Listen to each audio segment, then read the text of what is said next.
All right, we are live. Hey there, Laker fans. Welcome to another episode of Lakers Detailed. I'm your host, Vinay, with my co host, Raj.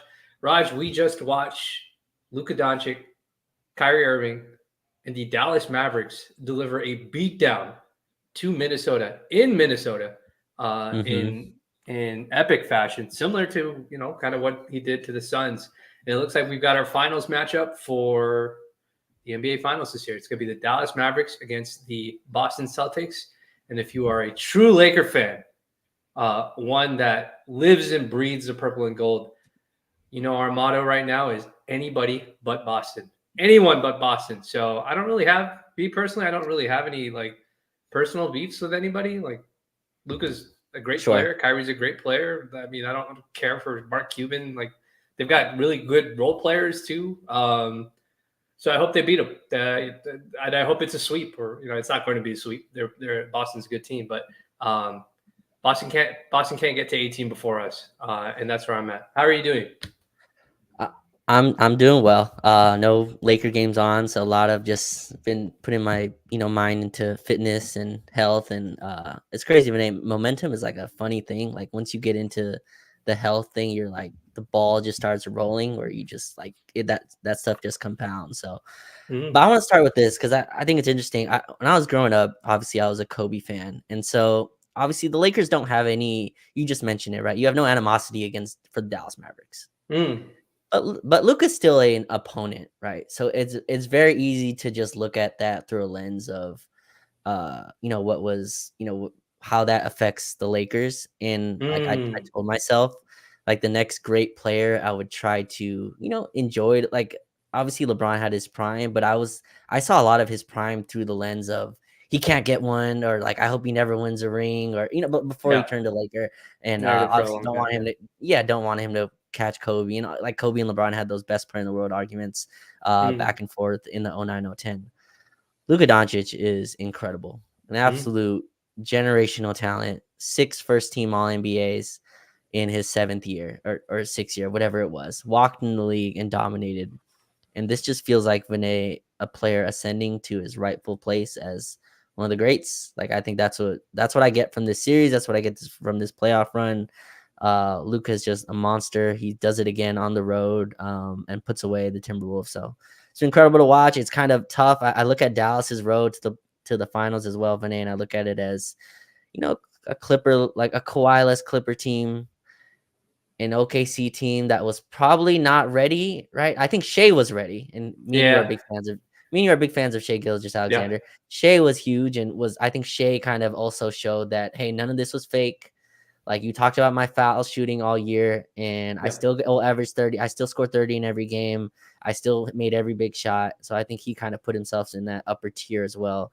Shea, obviously, no real MVP votes, even though he was like the 1 seed. It's a very strange kind of situation. But yeah, the Mavericks are going to be in the NBA Finals, and we're both going to be cheering hard. We won't. I won't put a Mavericks jersey on, but I like No, that's definitely obviously the team not. that I'll be rooting Are you? for. You're not going to start posting that purple and gold Dallas Mavericks or whatever that little thing that's been going around. Well, that was the Minnesota thing, right? They were Oh, is it posting like Minnesota? there was I don't something know in who it was. Minnesota, yeah. But yes, we get to root for Luca, and hopefully they beat a Boston team that's kind of been waiting in the wings for a title for a few years now.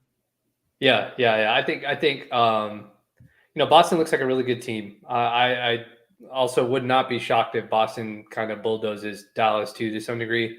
I Yeah. think there's a lot of theater with like Kyrie going back to Boston with how that ended and whatnot. So it'll be very interesting to see. But dude, Luka's on a tear right now, and so it's going to be interesting to see how they deal with it.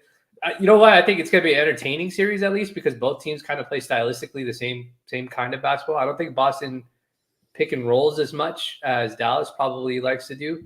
Um, but like the whole spread it out, 4 out, 5 out, that kind of offense, I think it's going to be really interesting to see how that kind of works out. So, I mean, I think if you're a fan of basketball, you're going to be entertained for sure in seeing how these guys do what they do. But yeah, I don't want to curse, but F Boston. Like we don't care for Boston. We're not interested. Um, not interested in them winning or getting to number 18 before us. So Yeah, whatever it takes, it yeah, is what it is. Rod, did you have takeaways? So we're at like the final stretch, and these two teams are probably a little bit closer, like I mentioned in terms of play style. But after like every round, we kind of ask the question like, what is the right. takeaway of like from that series? Not like who's the best player, but like thematically, what is it that maybe the Lakers are missing from like the Western Conference Series, Eastern Conference Series, kind of as whatever. Halliburton's out; Hard these to guys are all hurt. hard But to maybe the Western evaluate. Yeah. Conference because that's our conference. What did you take away from that? That like you're like, all right, here are some things the Lakers can do, and here are just some things that we need to do Yeah. better with the existing cast. Yeah. Yeah, what I took away from it is like there's got to be a level of versatility, right? Like Minnesota was the best defense all year, Renee, right? And by the numbers, and people will go down with the Gobert train, right? Like look at his, defensive rating, and I do think Gobert gets attacked in a way that's probably a little bit extra than is necessary for like a player of his caliber. For defensive player of the years is obviously a little bit excessive for what his talent has shown.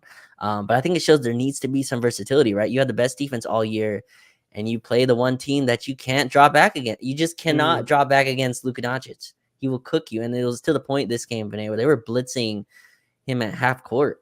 And Mm. I don't care how good your defensive scheme is, if you have to blitz somebody every single time, you're dead. Like you're dead in the water. Yeah, And I think he's already that created. was He's already created the advantage by making you have to oh, do that defensively. Yeah, and then like the guy on the wing is Kyrie Irving, right? So like Kyrie Irving is basically getting to play in a 4-on-3 basically yeah, scenario every single time. That's just death for you. So I think there's a level of versatility, and I think we need like a lob threat. Like we need someone interesting. that we need a vertical spacer, and I think like AD is seen as this. Obviously, AD can still be an incredible lob threat. His just like his quick twitch on that Vinay is just not what Mm. I'm thinking about, right? Do you understand what I mean? Like Jackson Hayes obviously is a quick twitch lob threat. His just basketball IQ, I guess, just isn't up to par with like playoff level basketball. It's kind of what I'm thinking about though. And you need someone else as well that can play a defensive coverage, like Derek Lively, right? Rookie coming out of the draft, number 10 pick, whatever it was. But you watch Lively, and he's not only a lob threat, but like his understanding of just basketball, his spatial awareness, right? Is how I would put it. Lively is very aware of, all right, when this guy tags here, I'm supposed to roll at this exact point, and it puts the defense in an awkward position. We just didn't have much of that, and our backup center in rotation was Christian Wood and Jackson Hayes, right? Which are two opposite ends of the spectrum. I think Yeah, Wood can shoot. I think in a series like this, shooting matters a little less to me. Like Nikhil Alexander Walker, Vinay shot 3 for 18 from three in this series. Like I think like that's just what 3-point shooting kind of does. It's kind of fluctuate, and what else can you do, I guess, on the floor. And it's an interesting way to look at this Lakers team, right? Because it's like a lot of the guys are kind of scoring first, and when that goes, what do you have left? And I think like you're watching with Dallas, Derek Jones Jr., PJ Washington, just awesome, like tough dudes who are rebounding and defending at the point of attack, and something we're missing. So that's why I took them in the series. Boston, it's tough. They steamrolled a lot of that conference finals to where I don't take much from the Eastern Conference playoffs per se, but I think the West, you learn a lot. You learn kind of what it yeah. takes, right? Anthony Edwards, 30-point a game scorer, and at that highest level, you need to be able to not only score, you need to be able to come off screens and play make at the right time. You need to be able to make the right assist, right pocket pass. Gobert, again, just offensively, just an offensive drought, like when it matters. Cannot score the ball, no post game. Like I think this is a level of versatility you need to, even if you're elite. Gobert might be the best drop coverage big to ever exist, Vinay. But in the playoffs, you're going to eventually play a team that doesn't work, and like you need versatility with that. But what are you seeing, I guess, in this playoffs that you think the Lakers can kind of take pieces of? Yeah, so I think prioritizing that, like the rim protection, like there's a part of this where I think people are probably underrating how good Lively and Gafford have been, and even PJ Mm, Washington to some degree have been on the interior for Dallas. Like, obviously Rudy is the guy that he is, and Cat is, it's two 7-footers. Naz Reid also a big dude, also too as well. But like Dallas won the game in the paint. Like Luka could get what he wanted in the painted area or mm-hmm, below the free throw line, and it wasn't as easy for a team like for a team like Minnesota, even with how athletic like Edwards was. Like there's a lot of Mhm. highlight plays, but for the most part, they had a pretty good system set up to kind of deter him from taking easy shots at the rim. And I think that's something that the Lakers probably didn't do a good job of. Like I think a lot of it was just rely on Anthony Davis to do all the work for you on that end, and that sort of took its toll over time on AD. And we've talked about it before. It's not realistic to expect AD to defend and also be able to secure the defensive rebound. Like you watch Lively defend block shots. Luka's coming to help crash the glass.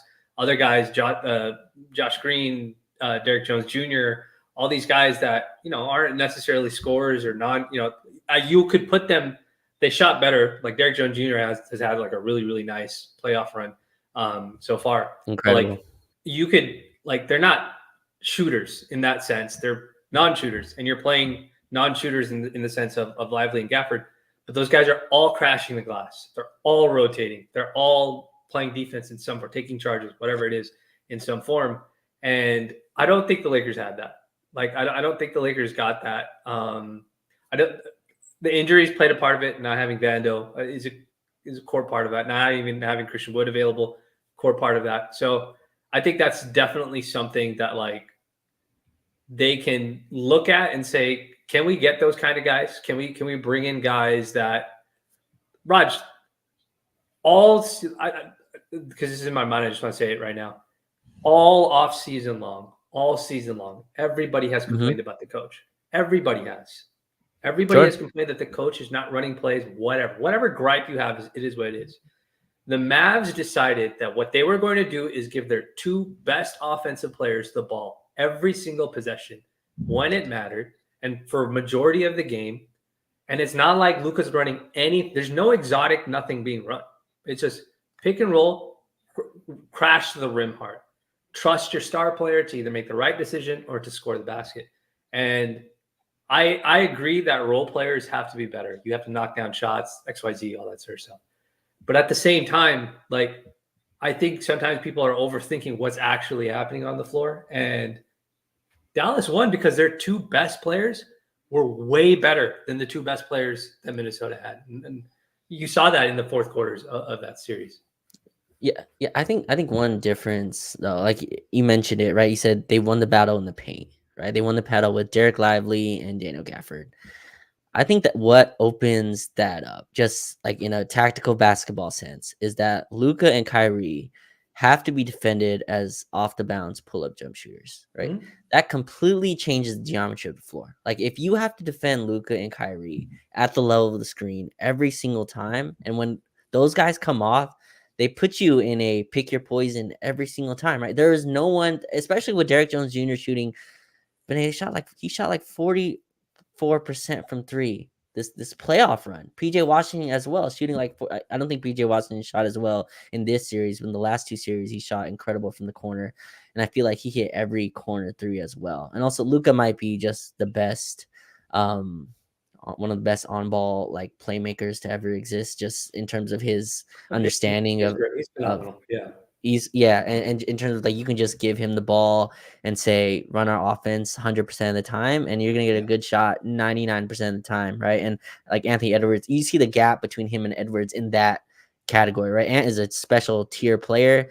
You compare them as just on ball guards, but like with the Lakers, I think that's kind of the conundrum. There is, I think, it's much tougher to kind of take away a perimeter ball handler than it is like a post up or like I think 80's been incredible at it, but his dissension, Vinay, like his drop as an offensive jump shooter, I think really complicates some of the team building aspect of this as well, right? I just like in terms of what you need around those two, Right. and then and we'll get into this in the trade targets, like kind of part of this, but I think the other complication is what they need in an 82 cents, in my opinion, is different from what they need in a 16 game sense. I think you're right. Lucas Yeah. Lucas 25 years old.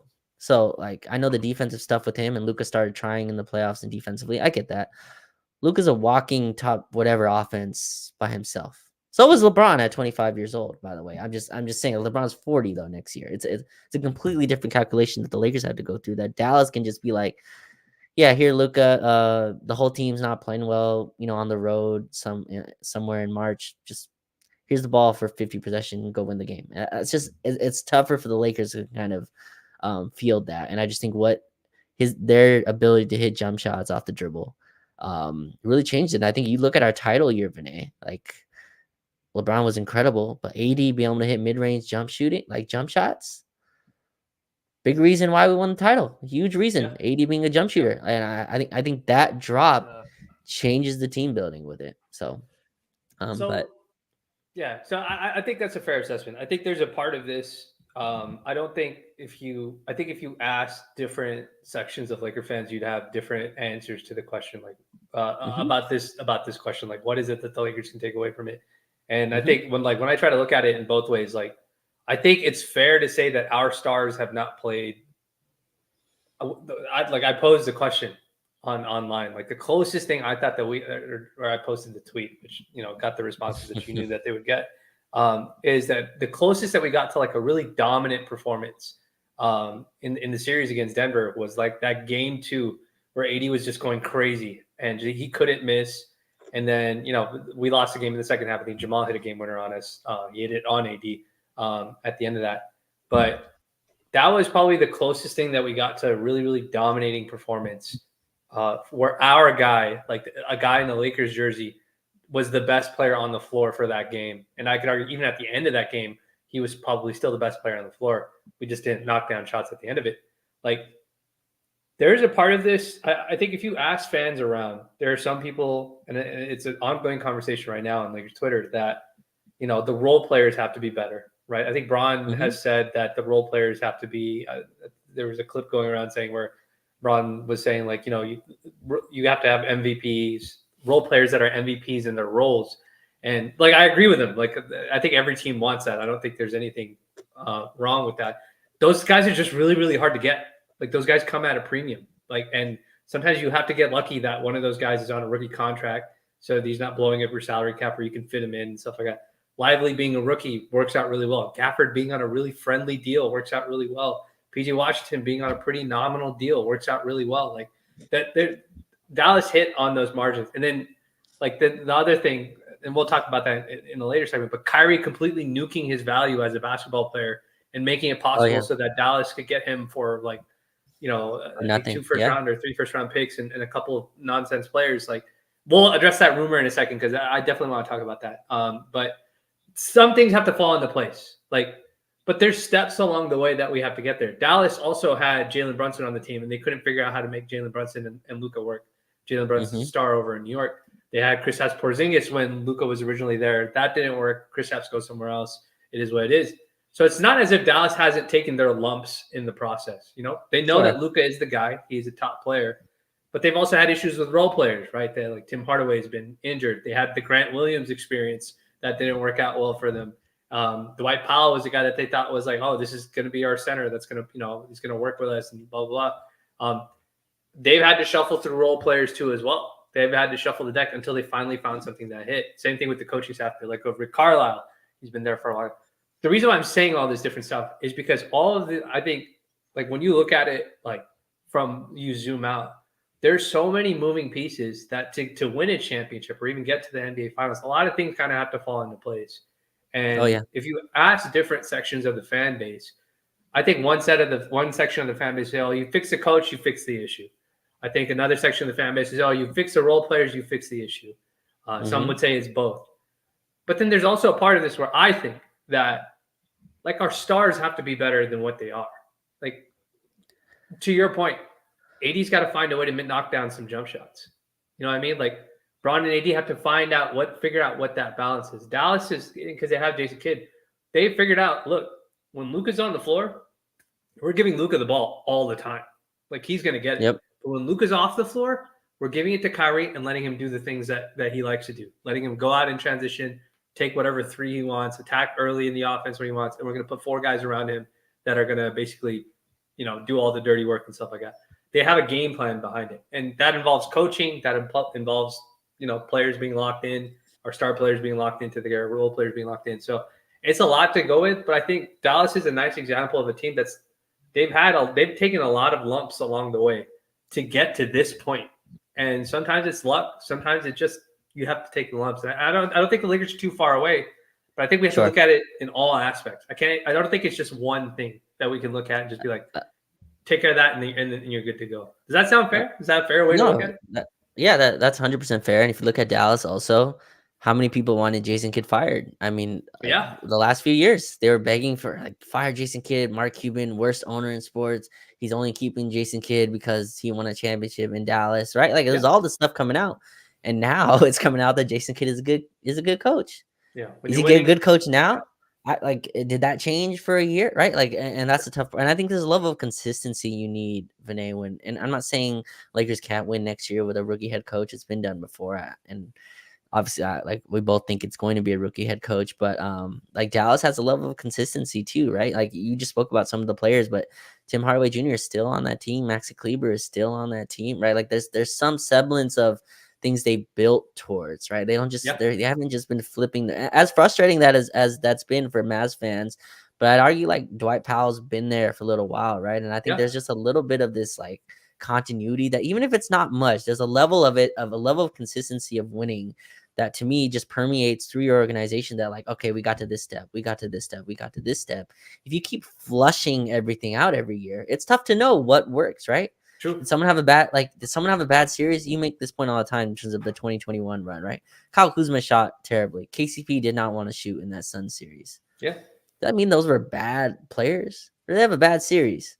It's hard to know. It's hard to know if you continue to just flush out the players every single year. So, yeah, I think with Dallas, you're kind of seeing that. I think even a team that obviously we loathe in Boston, but you look at it like just in terms of the growth every single year, there's a level of progression that they've been going through, right? To the point now where they are favorites every single time they come out, and they haven't won yet, but it's just like that progression of how many times have they been offered probably for Jaylen Brown, right? For the star that's available. For sure. Here, take Bradley Beal for Jaylen Brown. They're like, no, we're building something. We have a young star Yep. that, we believe that is going to come through in playoff games. Kevin Durant, right? Those conversations. Jimmy Butler, and they've like stood tall in all of that, and they're kind of reaping the benefits of that.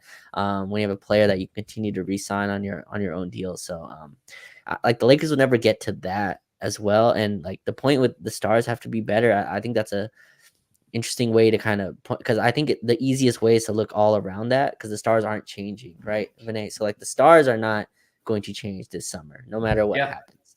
So Yeah, like, I think that's a reality that Laker fans need to also like be acknowledge of. Like, is what we saw against Denver the upper limit? Like, is that the most that we can get out of those guys? I think that's a question that has to also be. Everybody brings it up. Okay, Braun's gonna be 40 years old. That like all the accolades, everything is warranted. But he's also an older guy. Like, and teams are going to put guys like Aaron Gordon on him, or not every team has an Aaron Gordon, but they're going to try and, if they think he's fatigued, they might pick on him.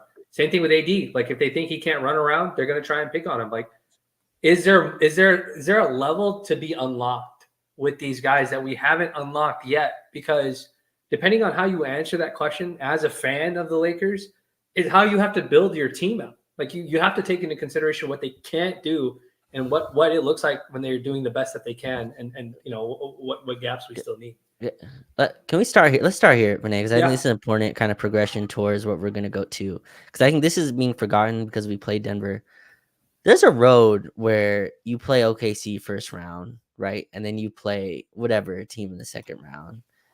I think the Lakers are better than OKC. I think they've showed that all year. There's a world where they play, a Minnesota team, whatever, that might just not be ready. Or I don't remember who else was in the second round right now. But I think that could probably change the perception of the team. Like, even if you go and play Denver again and you lose to Denver, there's a world where, okay, we're in the conference finals again, right? There's a license to stay the same to me. And then in the NBA, there's licenses to go crazy, right? And I think Minnesota's kind of on the like Minnesota obviously got to the conference finals. That usually gives you some license to be sane, but he also got kicked out of there in 5 games. And there's a license also for them to be, look, we don't want to hit that second apron. We have a lot of money that we got to pay. We just paid Naz Reid.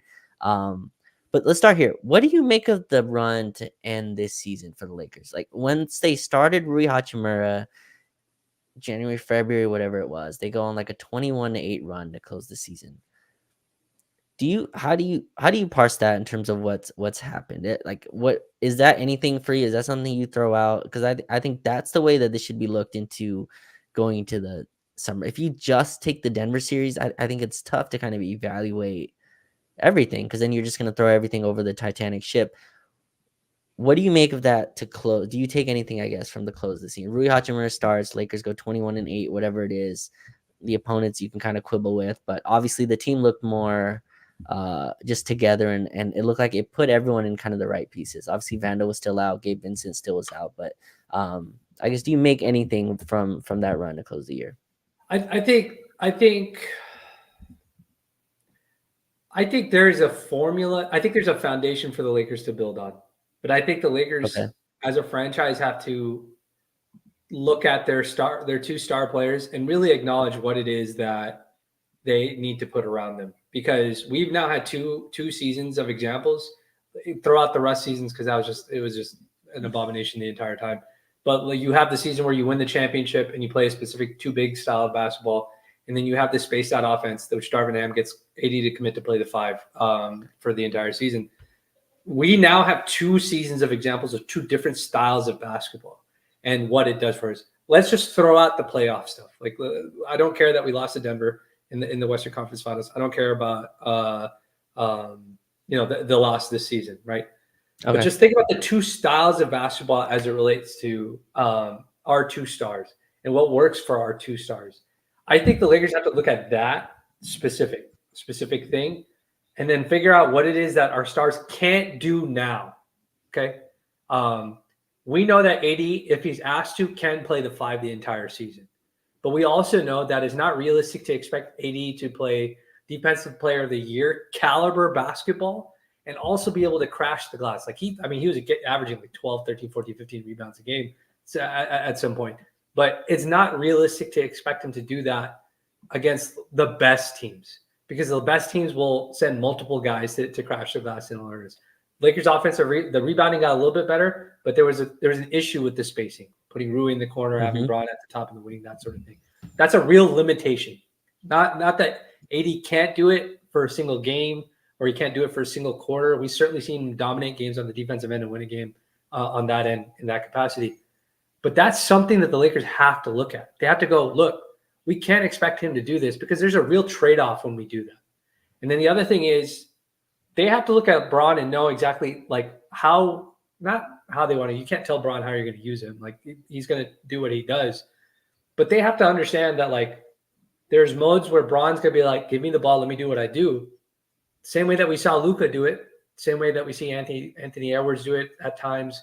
Same way that we see Halliburton, Tatum, whoever, name whatever superstar you want. That we see them do it. But the Lakers have to also look at the gaps in between that. When Bron isn't doing Bron stuff, right? What does it look like? Lakers have to address those 2 questions, and they have to look at both of those teams and styles of play and see what they can fix. That's what I think they have to do. So I guess the conundrum to me, and again, I think it's very easy to just fit in a Donovan Mitchell, a Trae Young, and I get the kind of I get the want to do that. I get like the perception of why that should be something that people want to go to. I totally understand. I'm wondering, can you still build, like you mentioned, the starter, maybe start a power forward next to start another center next to AD? Can you still go the 2020 route, right? Is that still feasible going into LeBron's 40 season? Like, that team obviously was all defense, right? That was LeBron as point guard for the whole year. I just think, like, when you split up for what they need through an 82 game season versus what they need through a 16 game season, I think that's a really tough kind of place to live, which my not argument for keeping this team together is just, Vinay, I think I know this is at least a 50 win around team as probably construction. Sure. They won 48 games this year. I think, if Vando's healthy, and again, the injuries are something that come up every year. LeBron and AD are obviously healthier than they've ever been, and people use that as kind of a demerit on my point. My counter is, I don't think people understand how good the West is about to be next year. Like, like if LeBron and AD aren't healthy, like you're not you're not doing much anyway. Like the West has like 12, 13 teams. If you look at the standings, Houston didn't make the playoffs this year. They're going to try to win. Memphis didn't make the playoffs this year. They're obviously going to try to win. San Antonio has Wemby going into year 2. With whatever that means, and obviously all the other playoff teams aren't going to drop. Phoenix is going to have a better chance. Like the West is an insane amount. Where LeBron and AD being healthy needs to be like not a given, but like that needs to be kind of a benchmark that you should hopefully build your team with. Like I don't think you can build your team around an idea that LeBron and AD miss a bunch of time. I just don't think you're making a real run anyway. So even putting those two together, I know what this team is. I would like a level of like building off of it. I think like a backup center is extremely necessary. I think D'Lo as well. Like what you do with D'Angelo Russell going into next season, and this is like I think D'Lo is the perfect kind of embodiment of this Vinay. D'Lo was an awesome 82 game player, and he's just not a 16 game player. And so like he's kind of the embodiment to me of like what do you do in that situation? Like how you can if you try to upgrade from D'Lo or if D'Lo walks, it's very hard to replace that 82 game player. Even if you get a 16 game player that kind of isn't as good in like the aggregate of the 82, it's a tough place to walk. But do you understand my point with that? Like I Yeah. think like we watch Dallas, right? And Dallas is obviously just filled with these offensive you talked about the offensive, the crashing the offensive boards, but these like defensive tough rebounding, they're obviously hitting their threes, but these are guys that are mostly just hard-nosed dogs, right? That do their job. And that's because Luka's 25. Like you can surround Luka with that. I think the Lakers, LeBron needs more offensive help. He needs more on-ball initiating volume to be taken from. AD is not a guy in the regular season that's just gonna eat up all these offensive possessions to like in that capacity. I think it's a tough place to build where like if you go get one of these stars that are on the build, it kind of hampers your rest of the team. So but yeah, talk to me about that, I guess, idea of just 82 versus 16, like how the Lakers, I guess, build, knowing that kind of what you need through an 82 game season is different than like what you need through a 16 game season. Yeah, I don't think there's a way. I remember Bob Myers talking about this too. Like, I don't think there's a way to Mm-hmm. correctly evaluate guys. Like, nobody knew whether Derek Lively was a 16 game player. Nobody knew whether Sure, Daniel sure. Gafford was a 16 game player. A lot of these guys, Derek Jones Jr., Josh Green, right? Josh Green, yeah, Josh Green. Like, we Mm-hmm. didn't know they were 16. I mean, even Kyrie has had some not good playoff, Sure. experiences post Cleveland. So it's just like there's a little bit of you can't really know, Well, no. like Mm-hmm. whether the guy's a 16 game player. I don't know how you evaluate grabbing. Certainly, if you can grab guys that are playoff tested, that's a big deal, right? Like Boston Mm-hmm. sending out Marcus Smart to go and get Drew Holiday. That's because Yep. they're like, look, we've seen Drew do it on the highest level, and now they're going to be where they're at. I I want to reframe the way that you reframe your Sure. question in a way.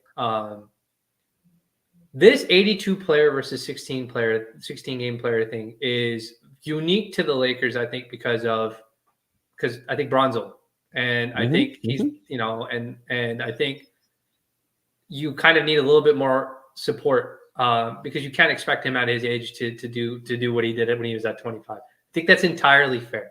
I don't think that's anything the Laker fans should be like victimize themselves over or anything like that. I think that's just a reality of what it is. Mm-hmm. I'm a big proponent of us going and getting a 5, like a real rim defending, hopefully a lob threat, if not like a really great high motor rebounder sort of 5 that'll deter teams so that we can let AD roam, because I think AD roaming is kind of a cheat code for our Sure. defense. If we go with 2 bigs, are you more concerned about AD being able to adjust to that, or are you more concerned about Braun being able to adjust to that? Because we know stylistically it's 2 different things. Braun's workload, on ball workload, was a little bit higher with the 2 Yeah. bigs than it has been with this. But not to put you on the spot, who are you more concerned about in this? Yeah. And there's no wrong answer. There's no right answer. Sure. I'm Sure. just curious to know who you're concerned about. Yeah, so I guess the second big, and frame this around, and I'm with the 2 bigs. I think this hurts. I think here's LeBron. I think in terms of as a playmaker, I think like it really hurts his offensive game. I think AD can still kind of get his post ups in a way where like he can kind of get his offensive possessions off. I think it Mhm. hurts LeBron's spacing ability. I think it really makes it tough when you basically have three. Like, I'm putting LeBron in this because he has the ball, but like these Mhm. like three basically guys people are fine shooting jump shots with. And again, like people go under LeBron's jump shots even when he's shooting 40% from three. People are going under his screens just because it's worse to have LeBron attacking the basket. And then again, I think you get this issue that the Lakers found even in 2020, right? Starters were fine, but their offense would be dead a lot of the times, even with prime, like, or not prime, but 35-year-old LeBron and AD wrecking worlds. Putting JaVale McGee there sometimes would have a lot of ugly possessions, Vinay, or like it, and I think this team needs even more space, and that's a tough part of like comparing those two of what LeBron was in 2020, what AD was in 2020, from what they are now in 2024. And I think a lot of fans are still building a team around two guys in 2020.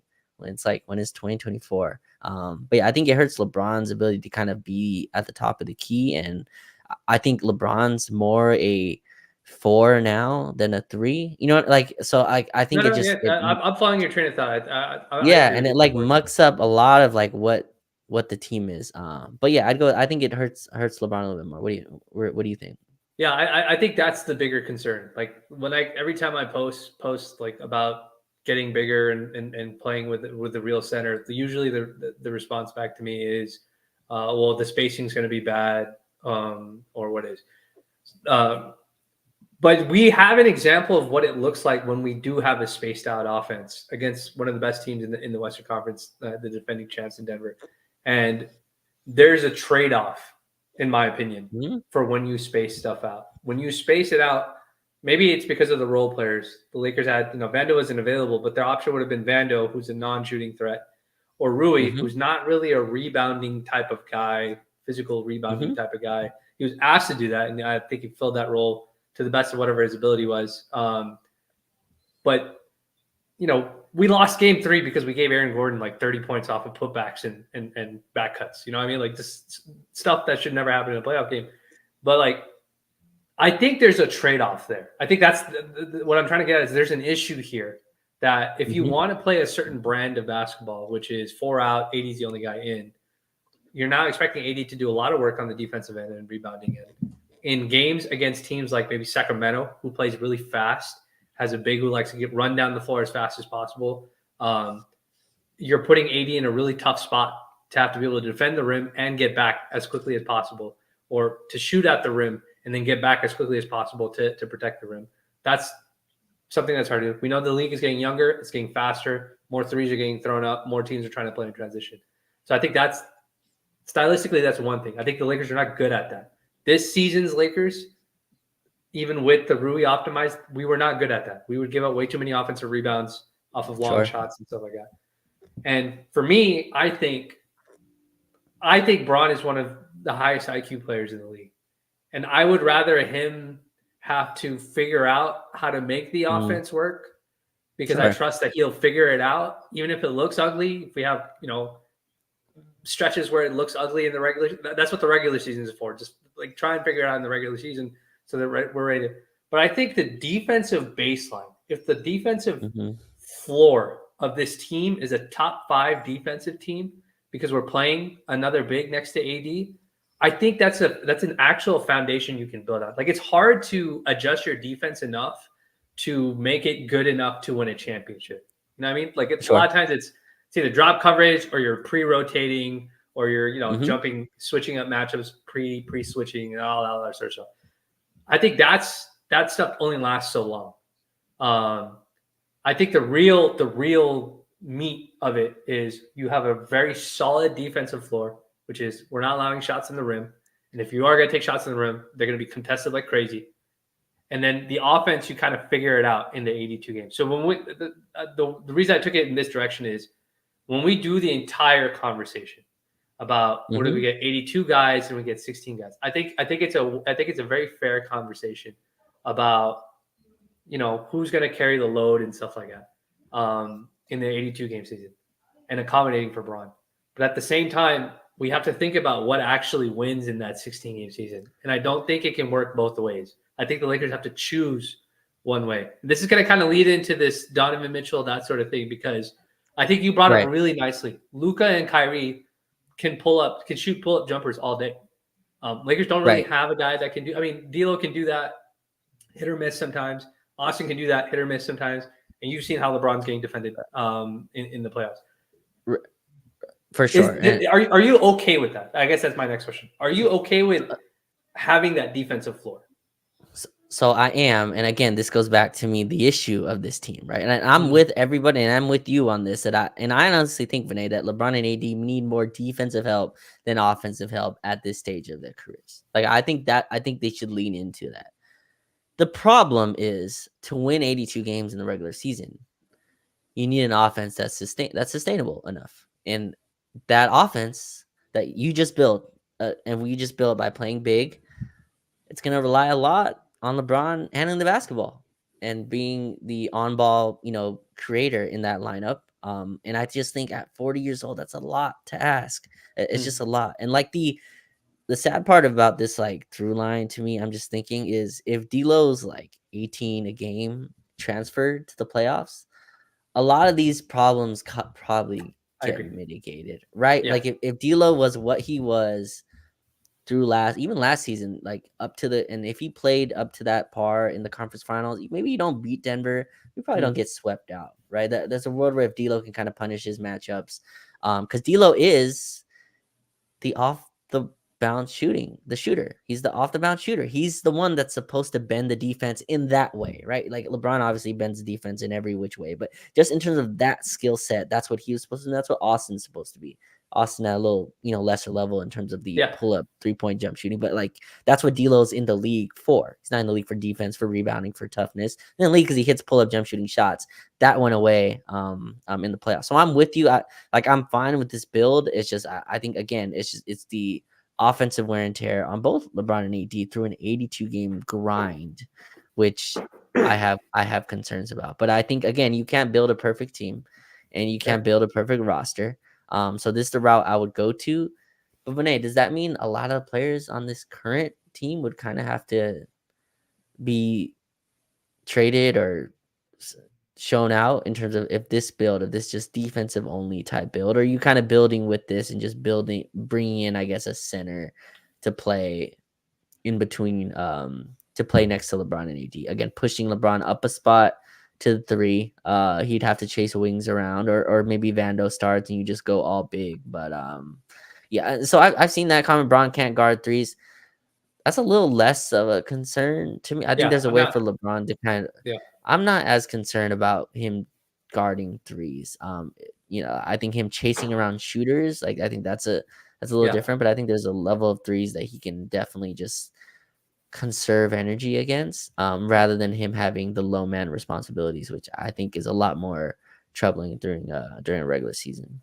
Yeah, I think so Revive mentioned this. Let me just put it back up here. Like the concern. This is also like a common thing that's kind of come up. Like a lot of people have said, like, oh, you can't have Braun chasing like the elite wings and stuff like that. Hmm. Um, I have a answer to that would not would upset Braun fans, so I'm not going to say it. But my political answer, my diplomatic answer is I think the Lakers can figure it out. Like, not every team plays like 40% shooters on the floor at times. Like, there's always going to be like one guy who's not really part of the offense, just kind of is a stationary run corner to corner kind of guy. That's probably the guy you're just going to put Braun on. You're probably not putting him on like the most offensive capable, the most offensively talented player, anyways, to begin with. Right? Like, I feel like this season, a lot of times, depending on what the lineup was on the floor, we'd have Braun assigned to like the non-shooter. That was on like the Dante Exums or something like that. And, we got torched by Dante Exum in one game. But I think you could still do that, even if you do have a center and AD on the floor. I don't think that really changes. Like Braun's guarding like a Josh Green or something like that when he's playing Dallas. Like, I don't think that's a guy that he can't guard. And honestly, if it's like a non-shooter or a guy who's not like that, like the offensive mainstay kind of guy, linchpin for that team, like, and you're running plays for that guy instead of running it for your superstar or whatever, that's great. Like, even if Braun doesn't run through those screens, I'm okay with that. If you're not giving it to your best offensive player and you're giving it because you're trying to target Braun, like, that probably works to the Lakers' favor more. And again, Braun's a high IQ guy, dude. Like, he's not going to just let guys just, tune No, him up or something like that on the court. he's not. The credence I would give to that is, again, so if you moved LeBron to the three, you have two other spots left, right? And you would want Vinay, I think, in an 82 game kind of grind, you would want one other guy that defends the other team's best perimeter shot creator, right? Through the whole game. Like there were Clipper games where LeBron would take Kawhi at the end of those games. And some of those games he took Kawhi very early. He Yeah. took the defensive matchup, very personally and defended Kawhi all game and did a nice job. But again, that leaves you kind of two spots left. And you'd hope one of those be a defensive kind of stopper. Shell's And saying that this is a safe space. This is not a safe space, Shell. You already know that. Go. Safe space for one of us maybe, but yeah, like you at least want one of those to be a defensive stopper. And so like maybe let's say you throw Vando in there, and now like again, I think the shooting part doesn't hit a baseline, right? Right, Mhm. like just a level that you need just to be competent as an off. I think that's kind of the tough part. That's the like trade off. Jonte says Miles Turner. Yeah, that is my dream kind of big guy.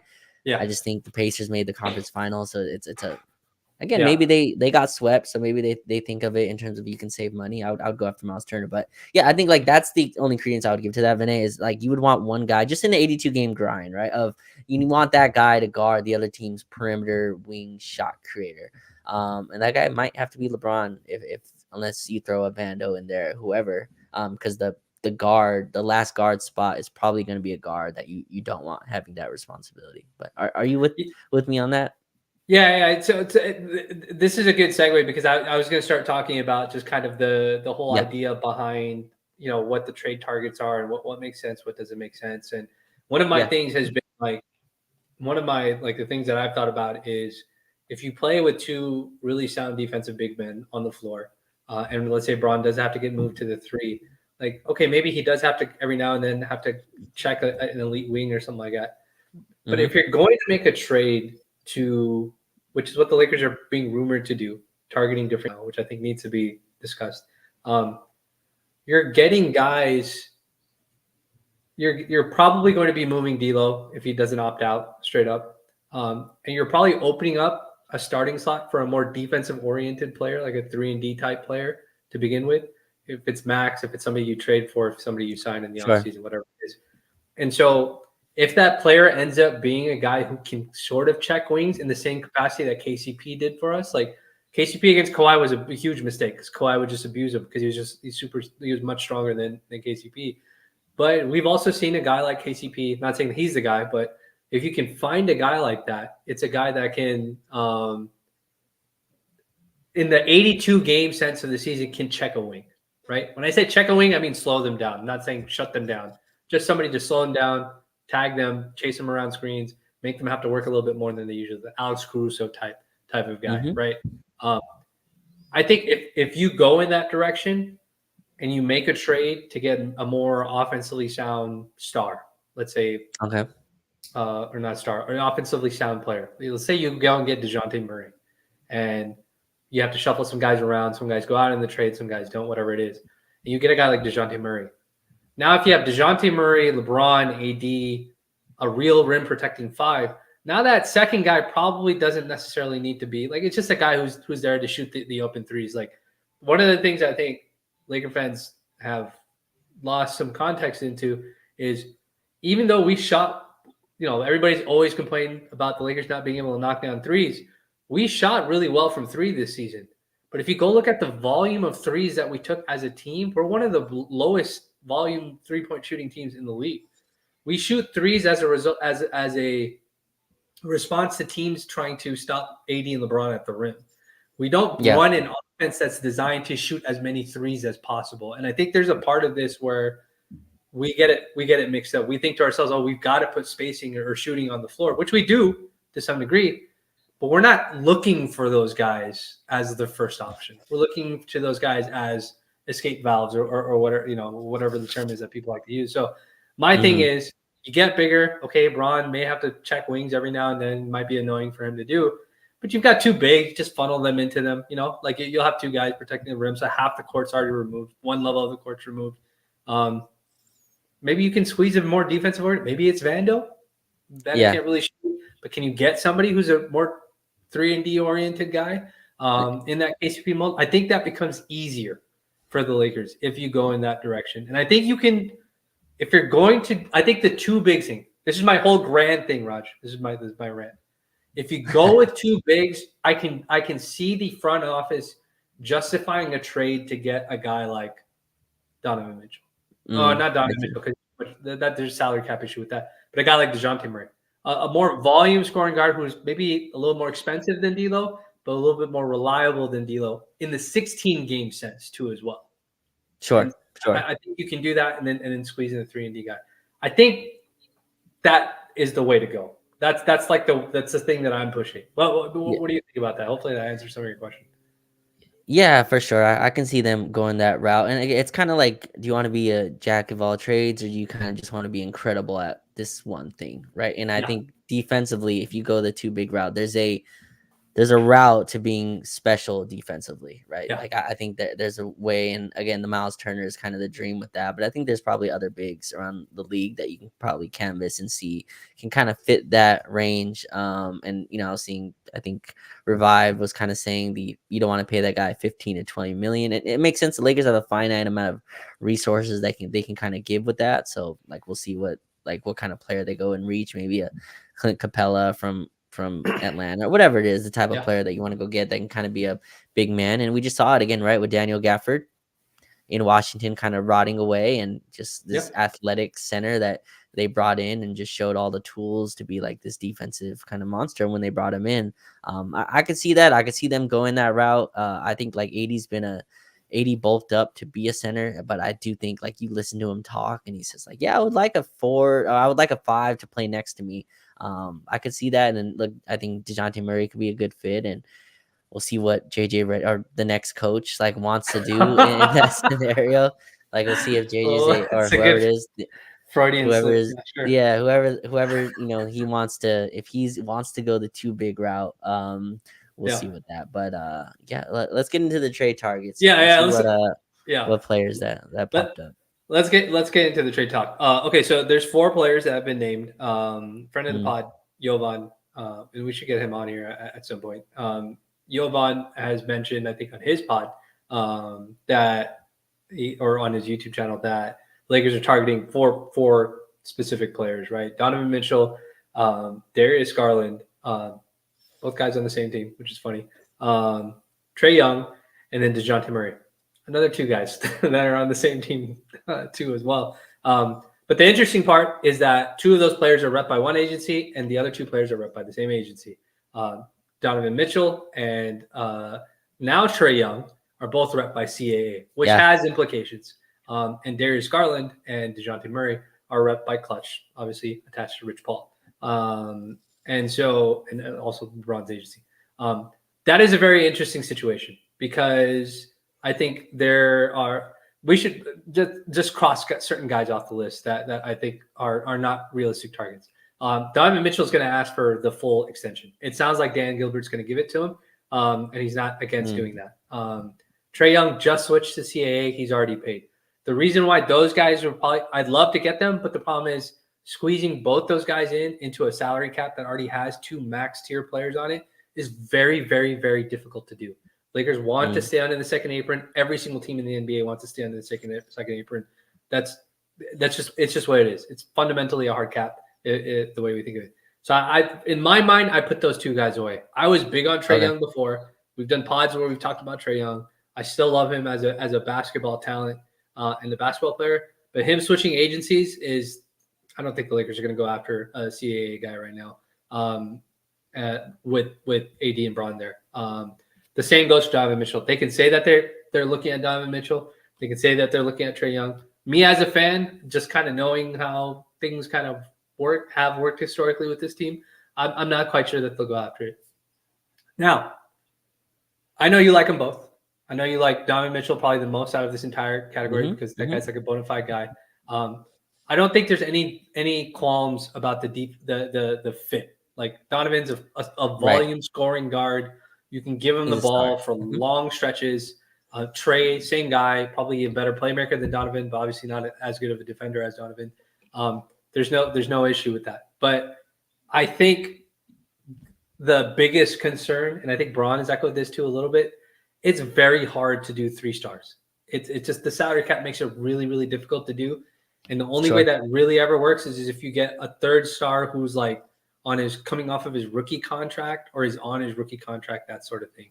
Sure. Otherwise, it has a very short lifespan of success. Are you okay with excluding those Yeah, two guys out for now? But for give sure. me your Yeah. thoughts about them in general. Yeah, so I'm like I still think there's maybe a world they go after Trey Young, and I'm not Fair. much of the cap guy for that, but yeah, the only guy I would kind of sell the house for really is Donovan Mitchell. I think he's the only guy worth that Fair. on the market. Guy who's been a proven playoff performer as well, right? And I think just he's also 26, 27.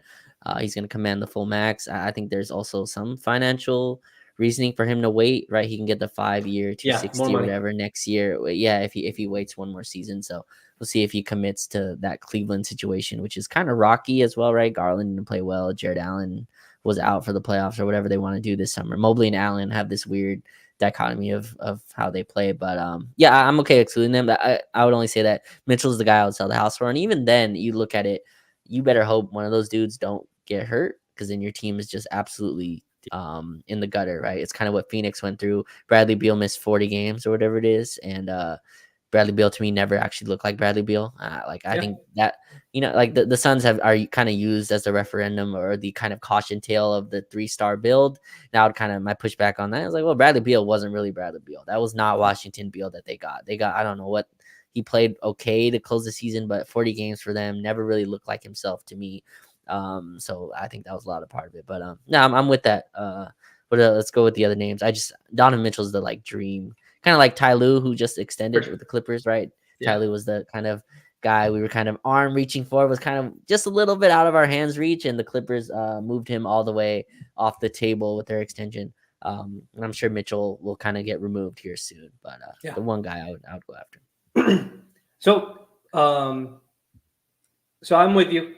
I think Donovan's the best fit. I would probably Mm-hmm. earmark Trey as the second guy in terms of just basketball talent, age. Like if the salaries were all exactly the same, I would put Donovan first and then probably put Trey Sure, second, sure. just because of his natural what's it called connection to like AD, his style of play complements AD Mm-hmm. style of play a little bit more.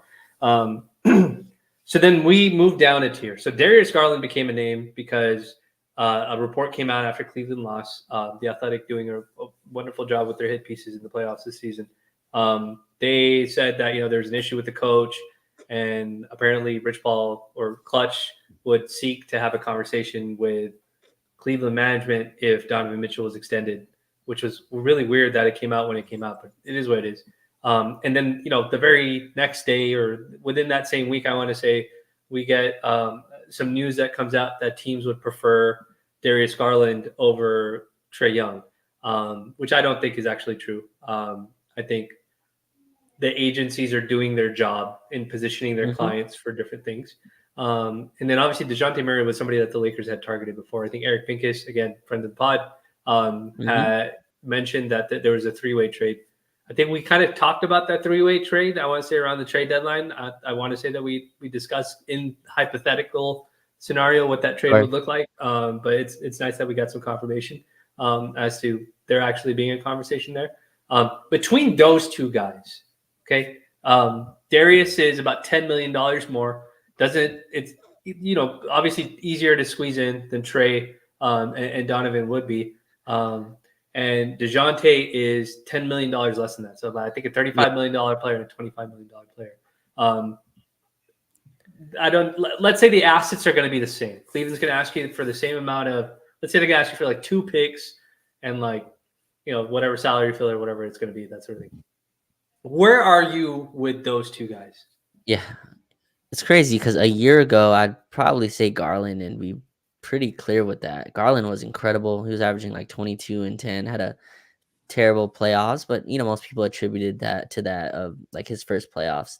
The second playoffs, Vinay was a little bit strange, and it kind of jumped off the page to me. Maybe he wasn't 100% healthy. I think he had a hurt nose, he had a broken nose or something. I forgot what his injury was. But I think to me, DeJounte would maybe cost a little less, and Mm-hmm. I kind of like the defensive potential, at least that's there with DeJounte. There's a ceiling there of where he can kind of fit into that defensive dominance. Garland is a guy that's going to get picked on defensively. I think he's a guy that teams are going to hunt, and not that he can't kind of make up for that with his offense, because there's a level of talent there. But I would go after DeJounte, and I think he'd cost a little less with the Hawks getting the number one pick. Again, kind of gives you a license to be a little bit more crazy in terms of what deals you make and how urgent you want to move off of people. And I'd like to fit better. It's still not as clean, right? DeJounte's not a great shooter either. He's again more in the on ball pull up jump shooter realm. He's more in the isolation realm. Doesn't really like to stand in the corner and wait for the ball either. So there's some like on ball stuff to work out.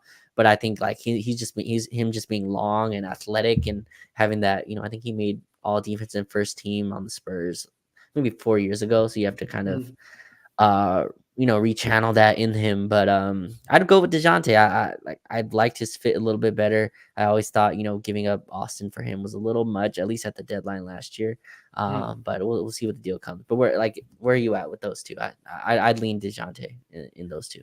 Yeah, I think the talent trade off. I think the talent trade off with Dejounte and Garland probably comes in the sense of like Garland's the better floor spacing shooter, but Dejounte's upside defensively probably makes his strength a wash versus the other one. Like, so it makes Dejounte like his defensive ability kind of negates or offsets his lack of shooting. And again, like when I think about it, I'm thinking about it from the perspective of like, how do we support Braun over the course of 82 games while also still having a guy who can be effective next to LeBron in a 16 game series or 16 game playoffs?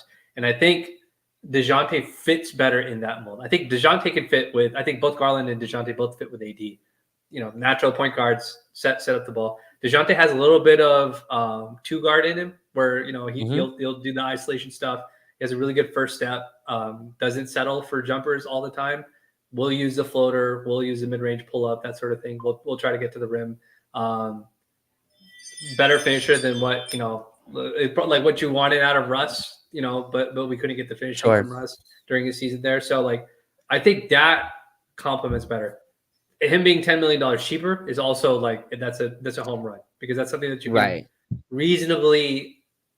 can reasonably send out players, and not have to give up the total farm unless Atlanta is asking for a crazy amount of talent in the return. So if I had to choose between those guys, I would probably choose DeJounte. I don't know if DeJounte is really available or if they're just saying that to try and get people to call and then try to bait and switch Trey on him, because they're really trying to get rid of Trey.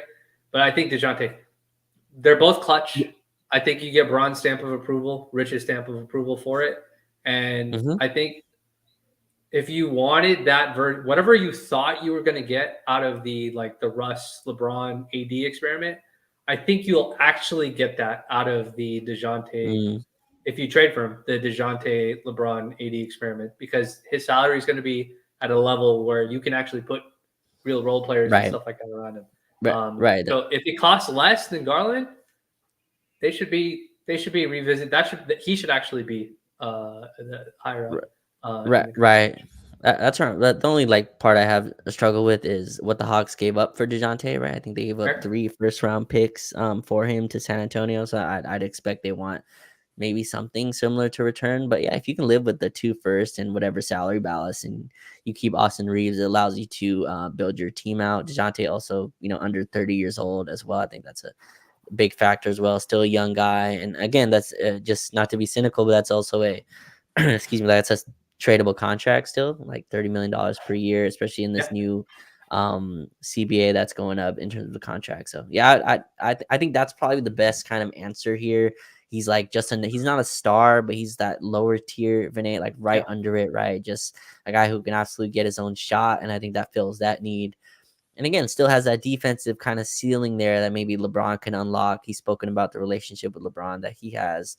And also during the draft, when the Hawks got the number 1 pick, there was no congratulations to the Hawks. There was no, congrats to the GM. None of that. It was a lot of popcorn emojis, and there's going to be some crazy stuff this year, which tells me he's not very invested into the Hawks. Okay, so let me give you one trade scenario. Okay, this is the only trade scenario I'm going to get to, because I do want to address this media rumor stuff, because it's it's getting crazy, and we should discuss it a little bit. The trade I'm going to give you is the Lakers revisiting the Brooklyn, going back to Brooklyn. Mm, Donovan Mitchell says he's going to stay in Cleveland. So Brooklyn and all their picks from Houston, okay. they can't send it there. Brooklyn has kind of signaled. I think Josiah has openly come out and said, we're not trying to bottom out. We want to be like a team that competes. They already have Michael Bridges there, Cam Johnson, all those guys. Lakers go back to them and they say, okay, we'll give you D'Lo. We don't really need anything in return from you, but if you need to send us back a salary to make things work, we'll do what we do. We're going to send you D'Lo. And then the Lakers go to Atlanta and say, okay, we're going to send you, you tell us what you want. Do you want Austin or do you want Rui? Or do you just want expiring salaries? What do you want? Right. And let's say they don't ask for Austin. They're like, yeah, we don't want Austin. Just give us more picks instead. And the trade ends up being D'Lo and Rui Hachimura going out. And let's say it's like 2 first-round picks and your guy JHS. Okay. We'll put protection on those picks. You send the 2024 and you send the 2031 because it's always the latest one, and we'll top 4 protect it. You send me those 2 guys. You send those 2 guys go out from the Lakers and those 2 picks, and your guy JHS goes to Atlanta. Yeah. Coach Rich will be very happy if he goes to Atlanta, I think. But and we'll send you DeJounte, and we'll also send you Clint Capella too as well. So outgoing is D'Lo, Rui, 2 firsts, and JHS, and in return you get DeJounte and Clint Capella, and maybe they have to throw back a 2nd-round pick, just something to make it not so painful. Do you do that trade? I think so. I think that'll be on the higher end in terms of what you can get. If you're able to kind of turn D'Lo and Rui basically into DeJounte Murray, and obviously you keep Austin, which is your best kind of piece, best asset, right? Of everything on your team. Including those first.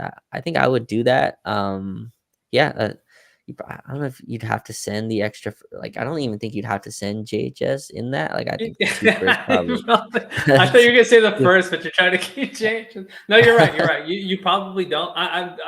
This is just. I'm giving you what the extreme. This is sure. If I post this on Twitter, I'm gonna get Atlanta fans telling me, well, you better send us another 1st-round pick. Oh, you better include Austin Reeves. It's like, all right, dude. You guys do this with Laker fans every year. It never works out the way that you guys think it's supposed to work out. And we traded Kendrick Nunn for Rui Hachimura, and then we went to the Western Conference Finals. And you guys are like, oh, Laker fans, your trades are not realistic. Okay, dude. Right. We get it. Anyways, yeah. But no, I think that's a good deal. I think that makes a lot of sense. Atlanta kind of recoups a lot of their first that they lost from DeJounte, from the DeJounte deal. They get 2 first back, and if JHS has to go in a deal, it's fine. It's just I think that would be trading your 1st-round pick at its extreme lowest kind of value, right? JHS was a first last year, so I'd at least like to get a little bit more from that kind of production wise, but. That makes sense, man. I'm just not sure there's much other options out there. People want to improve from Rui, they want to improve the D'Lo spot. There's just not a lot of avenues to that without doing what you just did. It's combining those 2 salaries for a player like DeJounte. And if you can get Capella back, that'd be great. A lot of people are calling him washed, Vinay. I feel like bigs like that, he's barely 30 years old. He just turned 30, and I feel like he still has a lot of basketball left in him. And the Atlanta situation just was not serious after Trey went down and DeJounte went down. But yeah, I would do that. George's asking, what does Brooklyn give away on that 3-team deal? I guess. Yeah. So that's the thing I don't know. If I had to, I'm just throwing this out there because I haven't worked out this. There's a very splashier version of this deal that I was able to think of that I thought would be interesting, but I don't want to discuss this here because I know somebody's gonna listen to it and then they're gonna take it and they're gonna put it on the timeline and then they're gonna get 5 million impressions and then I don't get anything for that. So yeah, I'm gonna be bitter about not getting my $20 from Twitter for my trade idea tweet. So right. Anyways, who asked it? George? I think George's in the Discord, so we'll discuss it there. But I'm curious if Brooklyn would revisit that conversation because I think that they've been linked to Donovan Mitchell, and I think you've put up astutely that he could just wait another year to get even more money if he waits on his extension. Yeah, and Brooklyn might have an opportunity to get a guy I think Pincus Eric reported that Brooklyn wanted D'Lo, and Brooklyn was not asking for any picks or anything. They were happy to take D'Lo on. think they have a TPE where they could just absorb him without even having to give anything back, depending on how the trade transaction is set up. So it'd be curious to go. Okay, so we're on the same boat. We both like the idea. The sneaky part about going after Capella is Capella at $20 million or $22 million, whatever he's getting paid. That's not good. But the cool part is that we have his bird rights. So if we do want to renegotiate with him at a lower level for next season, because older guy, probably not going to use him as much in the playoffs when we have to space out the floor a little bit more for matchups or whatever it is, you can get him at a reasonable level. So if there's one thing that you haven't probably heard, if you're a Lakers fan listening to this, it's the idea that you trade for Capella with the idea that you'll retain him at a lower number next year, which means that you get more cap space, and cap's going up $10 million. Or you can attach him, right? You can attach first to him and trade him at the deadline, or whatever you want to do. Like it's just it's salary balance, it's salary kind of that you need on your roster to make improvements. But before we go to the media thing, I just quick 30 seconds on what do you think of Kyle Kuzma? Like, is that a guy you think you would like to return? I think it's a tough path getting there. I've seen his name kind of float up and down the timeline recently, and I just think it's tough. Kyle Kuzma he's on a 490, so whatever that math is. 25 mil or 22 mil a year? Yeah, it's like 22 mil, 2.5 mil. And I feel like Washington kind of asked for a lot, because that's the whole point of trading Rui for pennies, was that they had Kuzma in the wings. But just quickly, your thoughts on like Kuzma returning as a trade kind of target this summer. I'm not against bringing Kyle Kuzma back, depending on what's being sent out. I think he naturally complements his play style because he likes to cut off ball and stuff like that, or he cuts off ball. Like it complements like Bron and AD to some degree. My only thing is like I think we're past that. Like the Bron is 2 years older now. I think we're past the point. Like if Bron was playing point guard full time, I'd be like, yeah, let's go do it, because he'd be our 3. Basically, right? Or a 4. And I'd be okay with it. Space the floor, does all that stuff. But I think now it's like if you get Kuzma because of how much he's paid, now you have to play 3-4-5 Bron, Kuzma, in AD. And now you run, or Kuzma, Bron, AD. And now you still run into the same situation where now Bron has to be the low man, or Kuzma has to be the low man, and you guys have to all crash the glass. And if you don't help AD, that's going to be a problem, that sort of thing. So I'm not against it, but I don't know if that fixes our defensive floor. Do we get better defensively if we do that? What happens to Vando in that situation? Does he get sent to the bench, and now we're bringing a non-shooter off the bench in the Caruso role? Like, is that what we're doing? Like that's kind of the way that I see it. I'm with you. I think Kuz is a good player. It's just he's a guy that you can't really give the ball to and say, here, go dominate, in offensive possessions. And he's more of a filler role, and like I just don't want to give up assets for that type of player. So I feel like it would be like he's better than Rui for sure. It's just I think the margin that he's better than Rui is not what you'd have to give up to get him. So right, and I've seen this pop up. Yeah, I was gonna say, and Kuzma. I mean, I think he even now to this day is just like, oh, they didn't want me. They didn't want me. He's talking about the Laker fans, or he's talking about whoever the franchise, like, we didn't want him on the team or whatever. Like, he got a lot of crap for that Sun series after AD went down. I mean, KCP did too, all of our players too. So, it is what it is. I'm not against it, but the pieces, it's got to make sense. It can't just be get him for the sake of getting him, that sort of thing. So let's get to media rumors, Raj. It won't be a ton of stuff, but we should discuss this because obviously Lakers basketball has been over for a while. The main topic's been this JJ Redick thing. I think I tweeted it a long time ago. I think you and I kind of joked about it, half seriously, half being honest. JJ was going to be our coach. And I want to say that was like 2-3 weeks ago. And now like you have basically reporters recycling the same thing over and over again, saying, when is JJ? Now it's like, when is JJ getting hired? It's not whether he's going to get hired. It's when is he getting hired is the topic now. JJ is going to be our coach. Shout out to Lakers Guru, who's trying to force Coach Double J on us. That's not happening. I'm not calling him Coach Double J. I'm just going to call him JJ. I've not seen it. Yeah, he's doing it. So I messaged him. I was just like, We're not calling him that. Nobody's calling him Coach Double J. Anyways, so JJ is going to be our coach. Obviously, not a tenured guy, not a guy that has put in his 10,000 hours. Nothing that you would have wanted after all the complaining that we've done. And I've seen the tweets and the conversations from the coaching section of Lakers Twitter. They're not crazy about JJ.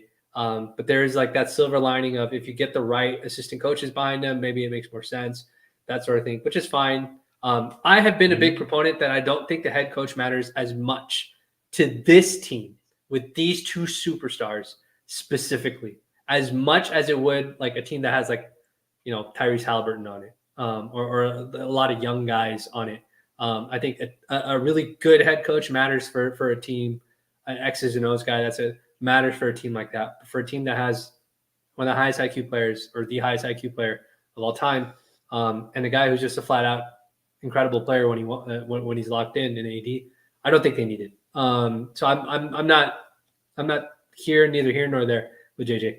Are you at peace with the hire? Let's say they get they get all the offensive defense. They get Borrego, they get Sam Cassell, they get Rondo, who apparently is now name being thrown in there.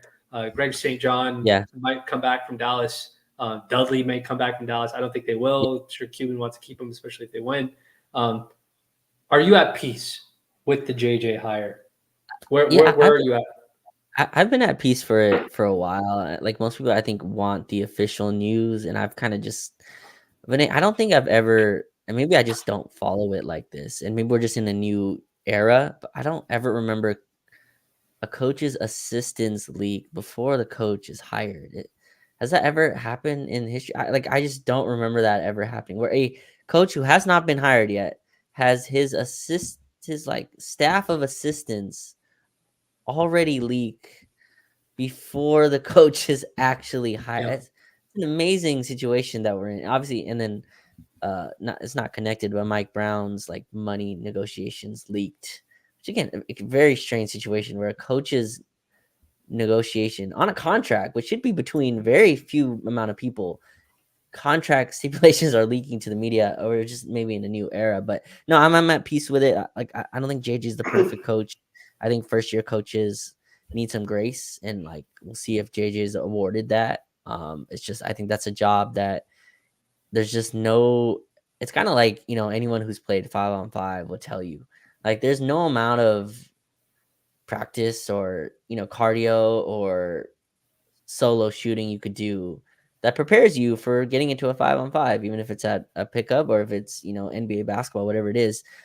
Like head coaching to me is in a similar route where like JJ I think has enough institutional knowledge, Vinay, where I'm not as worried about the tactical stuff. I'm not the player management stuff. I think to your point matters a little less on this team because I think the hierarchy of stars kind of curates this systematic approach already.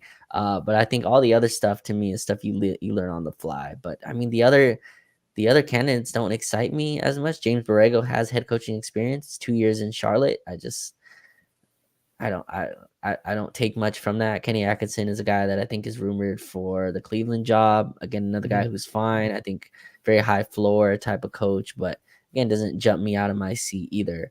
So I understand the JJ point. Again, I think as much as they want to hide from it, I think LeBron James and him having a relationship matters. It's a cordial relationship. Life is a relationship, like of who you know, and this is no different to me. And I'm not saying JJ wouldn't be hired if he wasn't LeBron's fan. I'm saying it helps a shit ton to have him. Like so. Yeah. So and I'm glad you said that. I'm very glad you said that because another thing happened this week, and it's not a media rumor, but it is something that happened in the media. Another thing happened this week that involved Rich Paul doing an interview out of the blue in the midst of the Bronnies. Where is he going to get drafted? JJ Redick hire, LeBron's extension, all that sort of stuff. Rich Paul decides to do an interview, which I always think is fascinating when agents do interviews because I don't think there's any reason for agents to do interviews sometimes in the way that he does. But more power to him. He has the equity to do something like that. So he does an interview with Chris Haynes, and one of the questions that Chris Haynes asks Rich Paul is, "What involvement has LeBron James had in the Lakers coaching search, and is he pushing for JJ Redick to become the next head coach?" Okay, you and I could guess what that answer is going to be from Rich Paul, but I just want to read you the first part of the answer. Rich Paul's response is, "LeBron is not involved." That's accurate. I think it's hard for people to not want a narrative per se. There's a lot of false narratives out there. There's a lot of narratives that they feel like we drive, which I've gotten to the point where I don't pay attention to that anymore.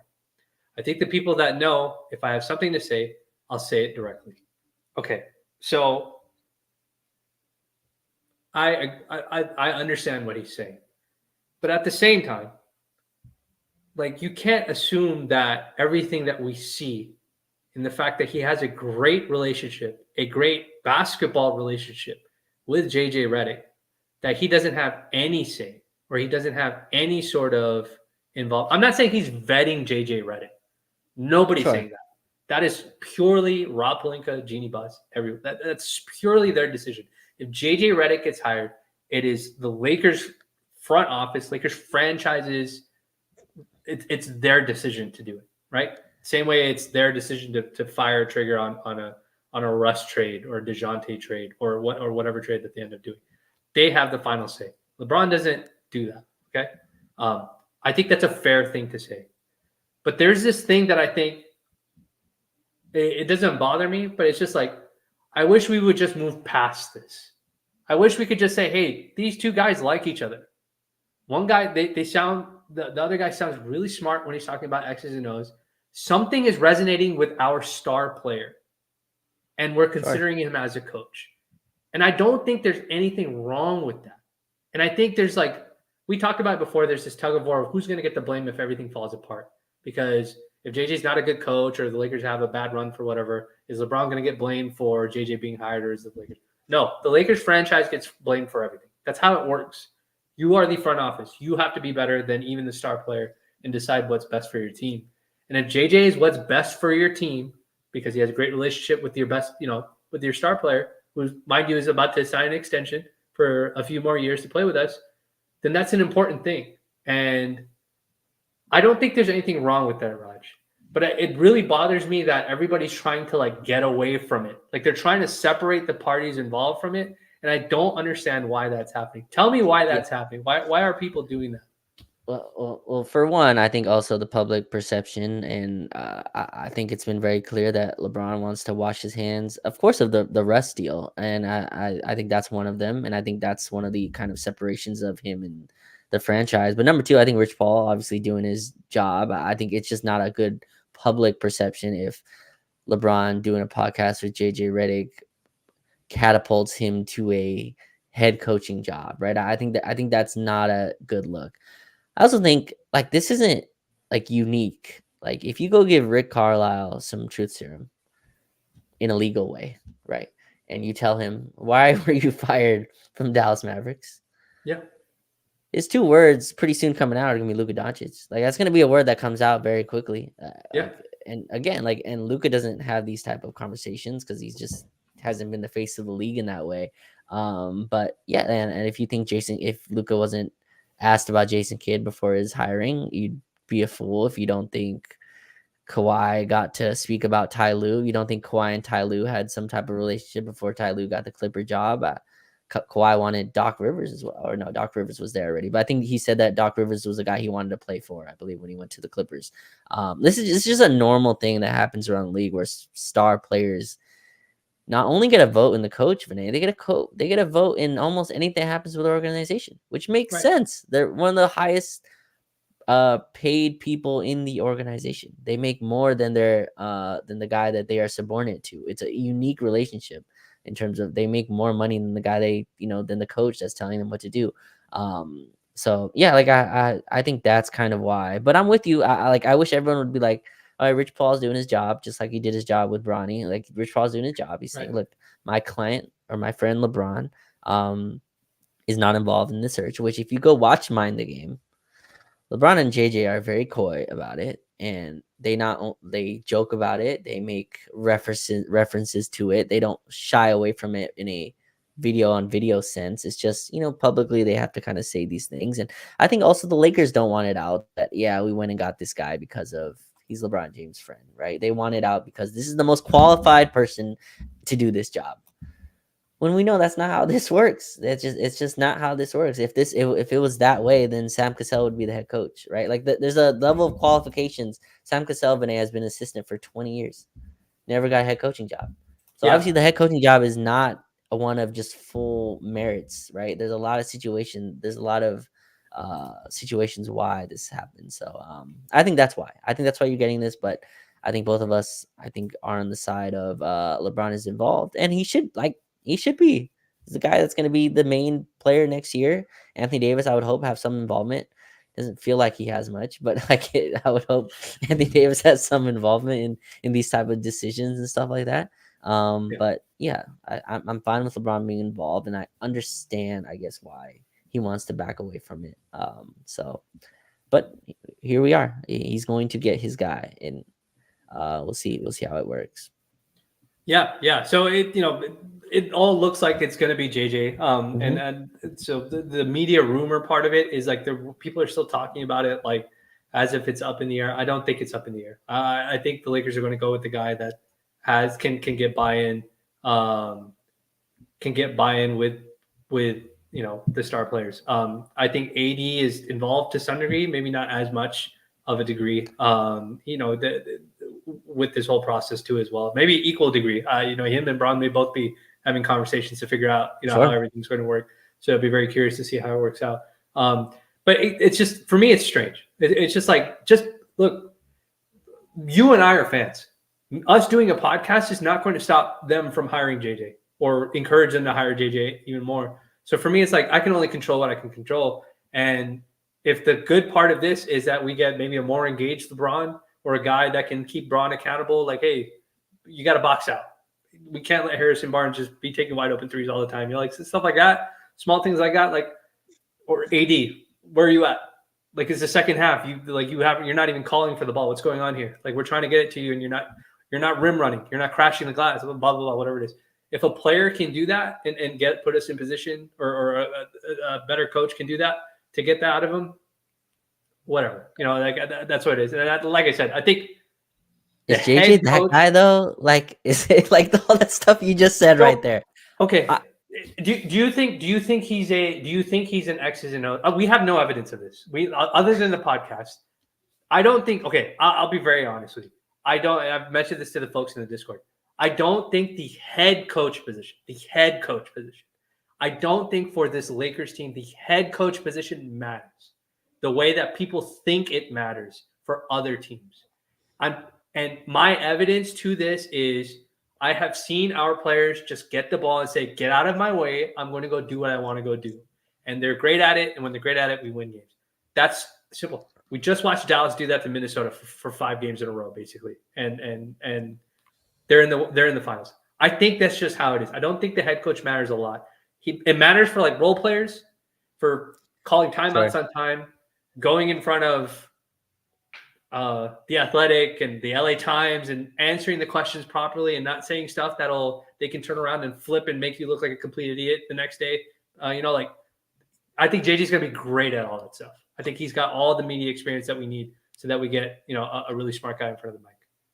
Yeah, for sure. He's definitely more media savvy, right? Darvin Ham came from Milwaukee, and not like there's not media in Milwaukee, but Yeah, Darvin Ham came to here and was like, "You guys realize that it's like March, it's February, right? Like we have a lot of time left." And the yeah, media was like, "No, we need to write about this every single day. Like we're gonna ask you right, these type of questions on a daily right. basis." So I think JJ will be more media savvy. I think JJ is a very modern coach who's gonna bring a lot of modern principles to this team, right? A lot of chase, hunt corner threes, take away the three, right? A lot of, I think, really modern disciplines.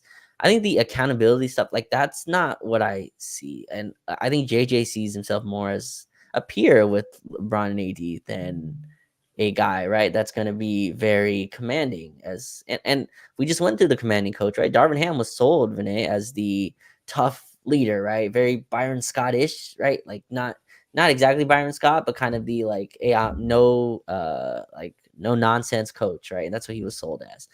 And did it work? I mean, there was a conference finals one year, and there was a first round exit the next year.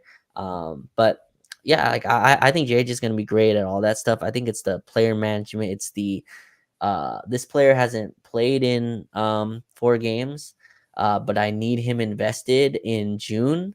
So I kind of got to get him minutes in this random game on Yeah. Tuesday, even though we're fighting for the 3 seed. Like those the coach job is the one that we see the least of, in my opinion. Like we see players shoot around, we see practices, we see like the coach's job is a 24-hour cycle of Mike Trudell on the LFR pod said the coach decides when the plane leaves. The coach decides what the assistant coaches work on, right? It's a lot of responsibilities that we don't see up to face. But the like idea to me that JJ is gonna tell LeBron, hey, you didn't run back this, or like you didn't box out this time. I think that's misplaced in terms of what people think is about to happen. But I think JJ is just a better modern offensive mind, and I think that's what you're bringing him in for, and that he can grow, and he has LeBron's buy-in from day one. I think Do you that's think what you're selling. do you think um do you think the accountability thing is going to be problematic? If a Depends what head they're. coach, okay, let me rephrase the question differently. I'm gonna and take LeBron and AD out of this. If you're in a locker room and you're a role player, and you know that your head coach can't keep your stars accountable, does that affect your locker room? I think we're in a new age. Like I think this is a new league where it's run by the stars, and there's a lot of good in that. There's a lot of like really positive kind of outcomes for that. But Kawhi's not guarding the best player every night. Like You're right. Kawhi's not defending it. Paul George isn't. Paul George is what 30 now, like or 30, whatever he is, Older or than that, yeah. 32. I think it's 32 or Little, something. yeah, but like I mean, Paul George should still be able to kind of command. The whole point of that build, right, was two-way wings. And if you ask a lot of Clipper fans, it's like Paul George really doesn't defend that way. Mm-hmm. Is Ty Lue a guy that can't keep him accountable? Or is this kind of the league we're in, right? Like you got to answer with one of those. And like Paul George does not defend the way that he did in the regular season. I think this is a team-wide issue.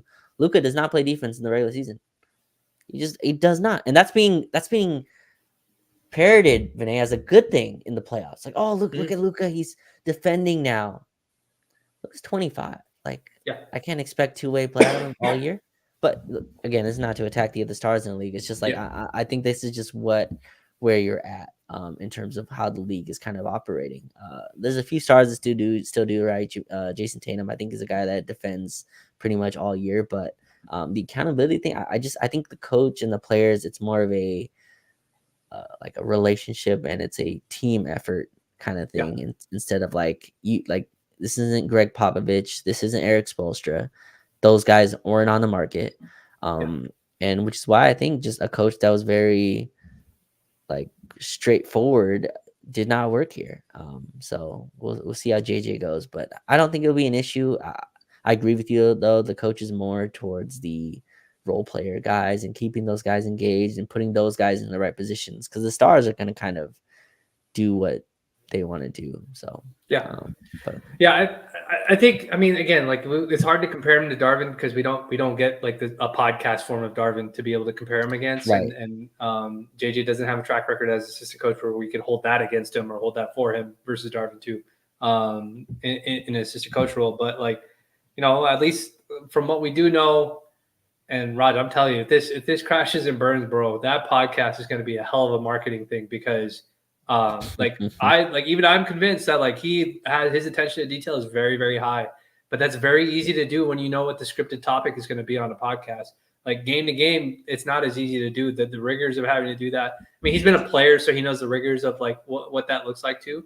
So like, okay, if we can't guarantee accountability for our stars on the effort front, maybe not for 82 games, but for the games that matter, the pivotal divisional matchups, that sort of stuff. Maybe he gets them to lock in. Maybe that's what, like, maybe we don't get blasted by Sacramento Kings every single time we play them. Who we would have had to play if we had dropped the game against the Pelicans, that first playing game, and we probably would have gotten Keon Ellis a max contract off of that if he had done the same thing to us they did to the Warriors. But maybe the attention to detail is the difference. AD did come out and say in the playoffs that the guys we don't know what we're supposed to be doing. Talking about the players and the players being lost. I thought he was talking about the players. People said it was about him, but it seemed like it was about the players.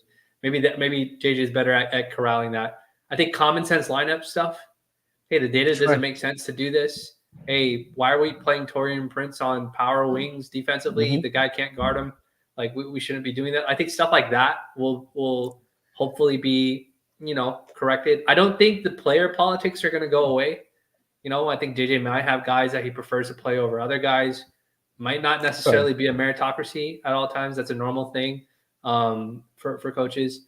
But I think ultimately what I was going to say is JJ is going to be the coach, dude. Like I that's how I feel. Ty Lue's now locked in. I think JJ is going to be the best candidate.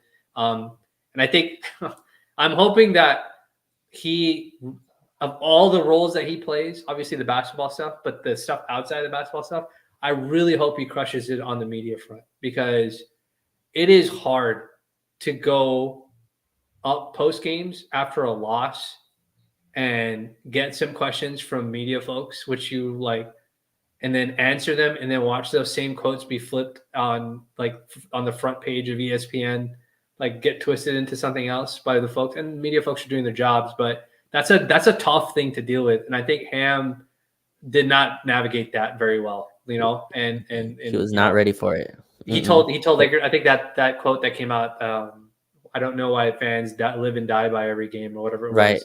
Right. You can't, even I read that. I was like, oh, you can't say that. Like, you can't tell that to you. Maybe you could say that to Bucks fans. You can't say that to Laker fans. Like, it was just a misstep that he should have never done. But again, like we people have joked on Darvin Ham. Darvin Ham's been an assistant Vinay for like 20 plus years. Yeah. Right? Like, he probably had an idea going into this job of what it was going to be. And like, people like feel like this is his first year. Last year, he was in an even tougher situation. Like how they started last year was even worse. They were 10, 11 games under 500 and kind of battled through that. And obviously he got fired. But I think this shows more like the volatility of this job and how there's just zero security. There's just zero job security. And like, my final thing on JJ, I think he's a absolute psychotic worker. I think he's cut from the same cloth in terms of like a competitive MFer. Yeah. Very similar. I compare him to Steve Kerr. Both of them have kind of these tantrums, right? Like, just in terms of like just competition, and can be very aggressive. You could tell there's a temperament that he has where he can get aggressive and yell, but he's 39 years old, same age as LeBron, or younger than LeBron. So like, it's Ham was a Laker, which again just is shocking, but it kind of shows you the difference between game ends as an assistant and you get to just go to the locker room and then you get to pack up and go, versus here's 30 microphones waiting for you in your face. And why didn't you make this substitution? Oh, I thought it was the right basketball decision. No, but why? Like, do you have a problem with that player? Right. That's not what I said, but it doesn't matter if that's what you said or not. You didn't ask the question. Yeah. You know what I mean? You know exactly. You know what kind of question, how those questions get phrased. And I think it's a very perilous thing to go, because I mean, it's like being on Twitter.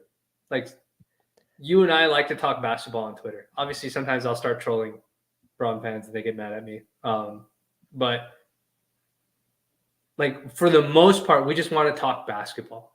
Like, we want to be able to say, hey man, Braun had a bad game, or AD had a bad game. They played awful this game, and it not turn into an agenda thing. And I think LA media is one of those things where it can happen like that sometimes. It can be somebody asking you a basketball question, but really the goal is they want you to try and identify which role player was the one that didn't play well, so then they can use that as the thing to be like, this guy has to play better. Maybe the Lakers have to trade that guy because he's not cutting it, he's not making his threes, or he's not playing defense, or XYZ, or whatever it is. It's just how media works. I really, really hope JJ can navigate that. I think he will. I think he's going to be really ready for it.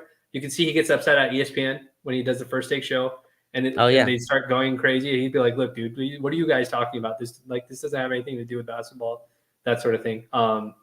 But see, I, you can't do that. You can't do that here though. Like that, like yeah, that will get absolutely blown up, right? yeah, And I'm sure JJ is fine with that, right? JJ can kind of live with the consequences of that. But yeah, like that. Those are the kind of things I think he has. yeah, Which again, if you were never a head coach, and again, I think JJ has. I've said it before. JJ has a lot of institutional knowledge in terms of when you play 15 years, you pick up stuff, right? Like it's just natural. You're going to be in film rooms. You're going to be in video sessions. You're going to be in coaching meetings. Like you're going to stumble onto a bunch of stuff around the league. But yeah, you move into that chair, you just never actually know.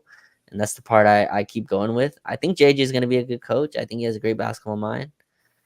I thought the same with Luke Walton when he came over here after yeah, yeah. You're the right. Lakers Yeah, situation. And I after he didn't even came think over about from it. the Yeah, Warriors, they were 39-3 when he coached, which a lot of people can say like he coached the KD Warriors, fine. But I mean, he was second in line to Steve Kerr.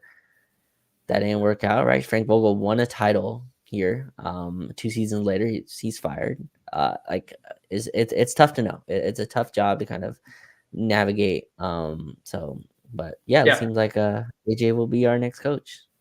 Okay. Last media source question or media rumor question comes from the same article and has been sprinkled around here and there in regards to it. Bronny James has been Mm, fast rising through the draft combine. Has gone from a guy that people were saying would go undrafted and might need to stay in college for an extra year of polish to now being a guy who's in the draft. And LeBron has openly said that he doesn't care where his son gets drafted. He doesn't think it matters. He thinks that development and becoming a great player through that development is more important. Rich Paul in the same interview says the same thing, while saying a few other things, saying that he doesn't want Bronny to take a two-way contract. Makes sense. yeah. That's an agent doing his job. You want guaranteed money. You don't want two-way money. So that makes a ton of sense. Other stuff has come out too, as well, Raj, that Bronny has gotten a bunch of invites to do private workouts or Mm-hmm. private trainings with specific teams up and down the board. And two of those teams have been named while the other ones weren't named. One being the Los Angeles Lakers for obvious reasons, and the other team being the Phoenix Suns, who hold the 22nd pick in the draft. People went off the rails saying that LeBron would take a veteran minimum contract to go to the Phoenix to go play with the Sun. That's not happening. Bron's not giving up or not passing up like $56 million to do something like that. That's, I mean, actually, if he did that, that'd be super honorable, but I don't think he's going to do that. I don't think anybody would want him to do that in his family as well. But I think that's an interesting thing that those two teams are mentioned, Raj, because this is where I put my conspiracy hat on. I don't think that information is, I mean, obviously we know that information is planted or recommended to be published by probably Rich Paul or whoever in Clutch is working to get that information out. And I don't think it's a surprise that it's a team that's at the 22nd pick. You're not hearing about a team at the 18th or 19th. It's specifically a team that's at the 22nd pick. And we know that the Lakers have the 17th pick in the draft this year. Mm-hmm. And we also know that Bronny's draft stock, even with the guys that I talked to that are draft guys who work in AAU camps, all this sort of stuff, they think Bronny's going to be a great player, but they don't think that he's necessarily a first round talent just yet. Could he eventually be a first round talent? For sure. But, for the sake of, how many resources you're committing to him, that sort of thing, he's probably a second round pick guy. Lakers have a very late second round pick at the 55th. So I don't know if Bronny falls that far based on what everybody's been saying about the draft combine. There's a little bit of smoke and mirrors here, and I don't think it's a surprise that Phoenix was mentioned with them being in the 22nd pick. I think you're going to hear more news as the draft comes up about teams wanting to take Bronny in the lottery. I don't think that'll be a surprise. I don't think the team will be named when that happens either. But I wouldn't be surprised if that happens. And my whole maximum velocity of all of this is, I think Rich Paul he gets asked a question about Bronny and LeBron playing together. He says, look, LeBron wants to play with his son, but that's not up to Bronny. That's up to the team that drafts him, all that sort of stuff. But they're both his clients. It just happens that the Lakers happen to have a 17th pick. If that pick does not get traded, Raj, how do you feel about the Lakers taking Bronny James at the 17th pick? Let's do the same thing the Clipper fans do rightfully so, when they say that the Clippers had to trade Shai Gilgeous-Alexander and all those picks for Paul George because Kawhi wouldn't sign. I'm not saying Right. LeBron is going to do this. So, LeBron fans, when you read this, whether you're hate watching this or you actually like us or like me, let's just say, Rich Paul goes into that negotiation and says, look, Paul wants to be here. He wants to finish his career here. He'll work with you on whatever the contract terms need to be. If you're not going to trade that 17th pick by the draft, can you grab his kid? Listen, he's not forcing it. He's not saying he's not going to sign it. He's not saying any of that. Can you do that? If you are the Lakers and you don't have a trade lined up for that pick, do you draft Bronny James? So what helps the Lakers, I guess, is the draft is before free agency, so they wouldn't have to kind of amend to his means, to his ask in that situation. I just think that's terrible asset management. I'm not a draft person, but I just don't think Bronny is up to par with like a first round pick. And I was kind of disappointed when Rich Paul said he wouldn't be on a two-way, because I think actually the G League is a nice place for a player like that to develop. And LeBron and everyone out in the camp has said it hasn't been about money. So if it's not about money, then like let him develop in a place where he can kind of develop nicely. But again, Rich Paul's doing his job as his agent, as he should get him the most guaranteed contract. Look, those kind of situations I think could occur, and I'm sure if LeBron looks at it, like look at your last 17th pick. Bronny's better than that guy. Like he could probably say like Bronny would probably contribute more than your 17th pick from a year ago did.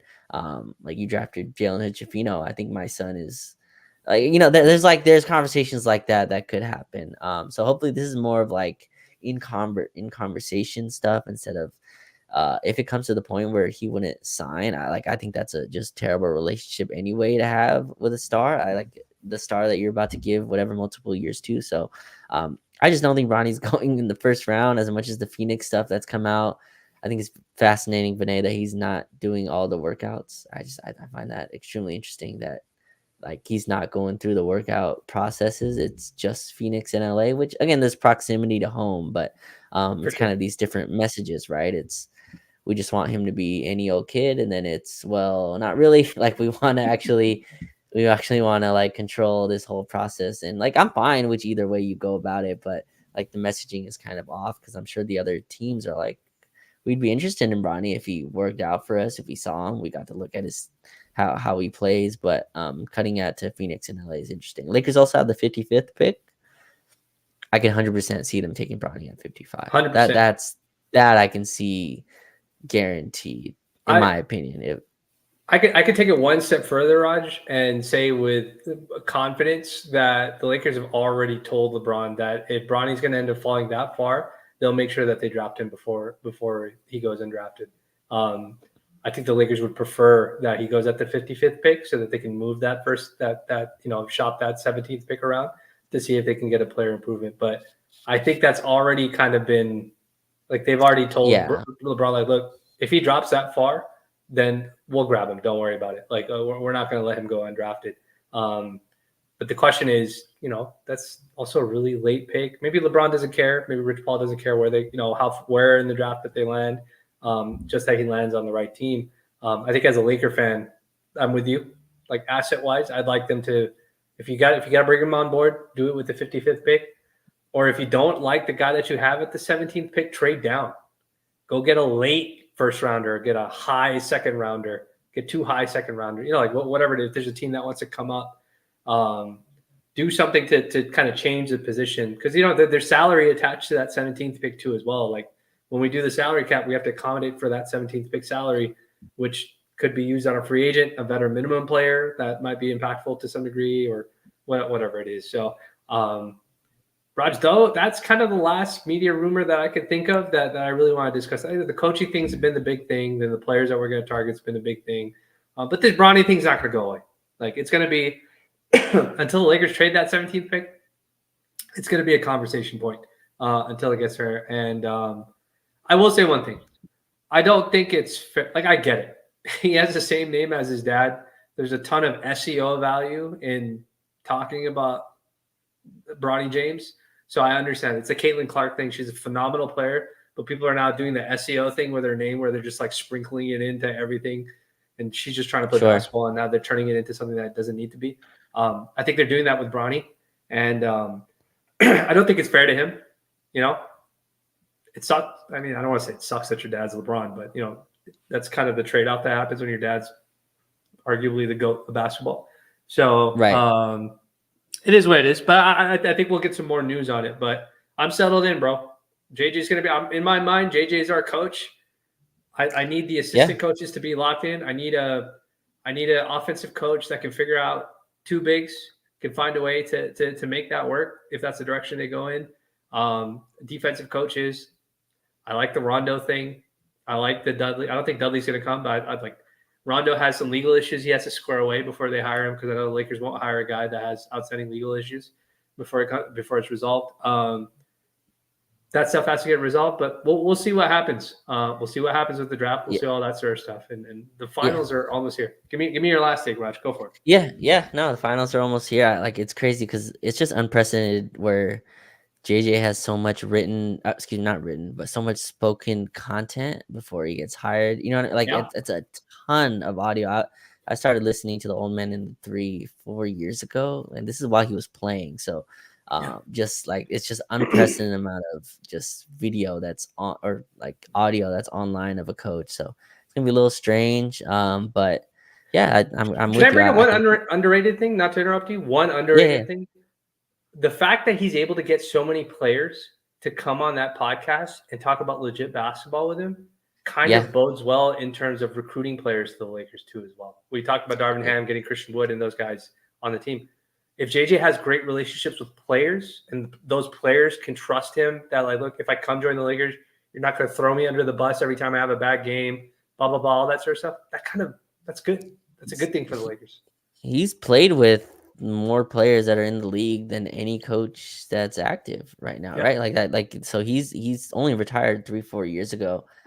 You could tell that's an itch he's been trying to scratch. That competitive itch, right, is something he's been trying to scratch, and he's kind of up, and he's created this media empire. And I don't use empire lightly. He's created a media empire, which he's done. So he's a smart dude. And again, all this stuff you never know till they're actually in the chair. Coaches are also very circumstantial to like what's around them, what the team is, how they play, injuries, etc. He could be a great coach and the Lakers lose the next 3 years. It's a tough situation for coaches, but yeah, it looks like JJ will be the coach, and we'll see who he rounds out his coaching staff with. It's just insane. James Borrego is being touted as a finalist for the head coaching job, which feels a lot more like just take the assistant job. but yeah. Well, isn't that? I think if I remember my history correctly, and this might be news to people who are listening to it, I think originally what happened was Ty Lue was supposed to get the job. Obviously, the contract negotiations didn't work out the way that we were supposed to. And then Vogel. But you know what? I think the next person in line was actually Jason Kidd. I don't think Vogel was going to be the head. I had heard a rumor that they wanted to hire Jason Kidd as a head coach. But they couldn't. But they couldn't because of the DV stuff with Jason Kidd, which was a long time ago. But still, you have to bring it up, or it's inescapable. But because they couldn't do it, they gave it to Vogel, and they said, "Hey, we can't give it to you. We'll make you the highest paid assistant in the league." There you go. And it's gonna be the Lakers, so it's gonna be high profile. LeBron James. If we're winning, you're gonna get a head coaching job, premier head coaching job wherever you want. Yeah. So. And he leveraged that into an awesome job in Dallas, which is why I think the Lakers would get assistants, even if JJ has like relationships or not. Like, I think the Lakers would get the pick of the litter of assistants anyway, just because this is how you catapult to a head coaching job. You go to a glamour franchise and you win, and all the assistants get picked off one by one. It's just how this works. So I mean, Vogel got a son's job, off of a 1-year hiatus. So I mean, there's something there to getting sort of that name brand recognition out there with the Lakers. But Raj, I'm with you. We'll see what happens. We'll see when everything gets finalized and what other news drops. This was a extra long but extra good conversation. about all these different things with that are going on with the Lakers, both on the court, off the court, and in the future with whatever's going on. So for all the folks that tuned in with us tonight, for these almost 2 hours here, we appreciate you, and we appreciate all the support that we get. Like, share, subscribe. Doesn't matter what the sentiment is behind it, we still appreciate you because it's all basketball and we're all Laker fans. And what we want is for the Lakers to win, no matter who it is that gets us there. So we appreciate you. And whether you're listening to this during the day or at night, we hope you have a wonderful day. And remember, anybody but Boston. That's the mantra until the finals are over. But as always, we appreciate you. And nothing else. We'll see you in the next one. Take it easy. Peace.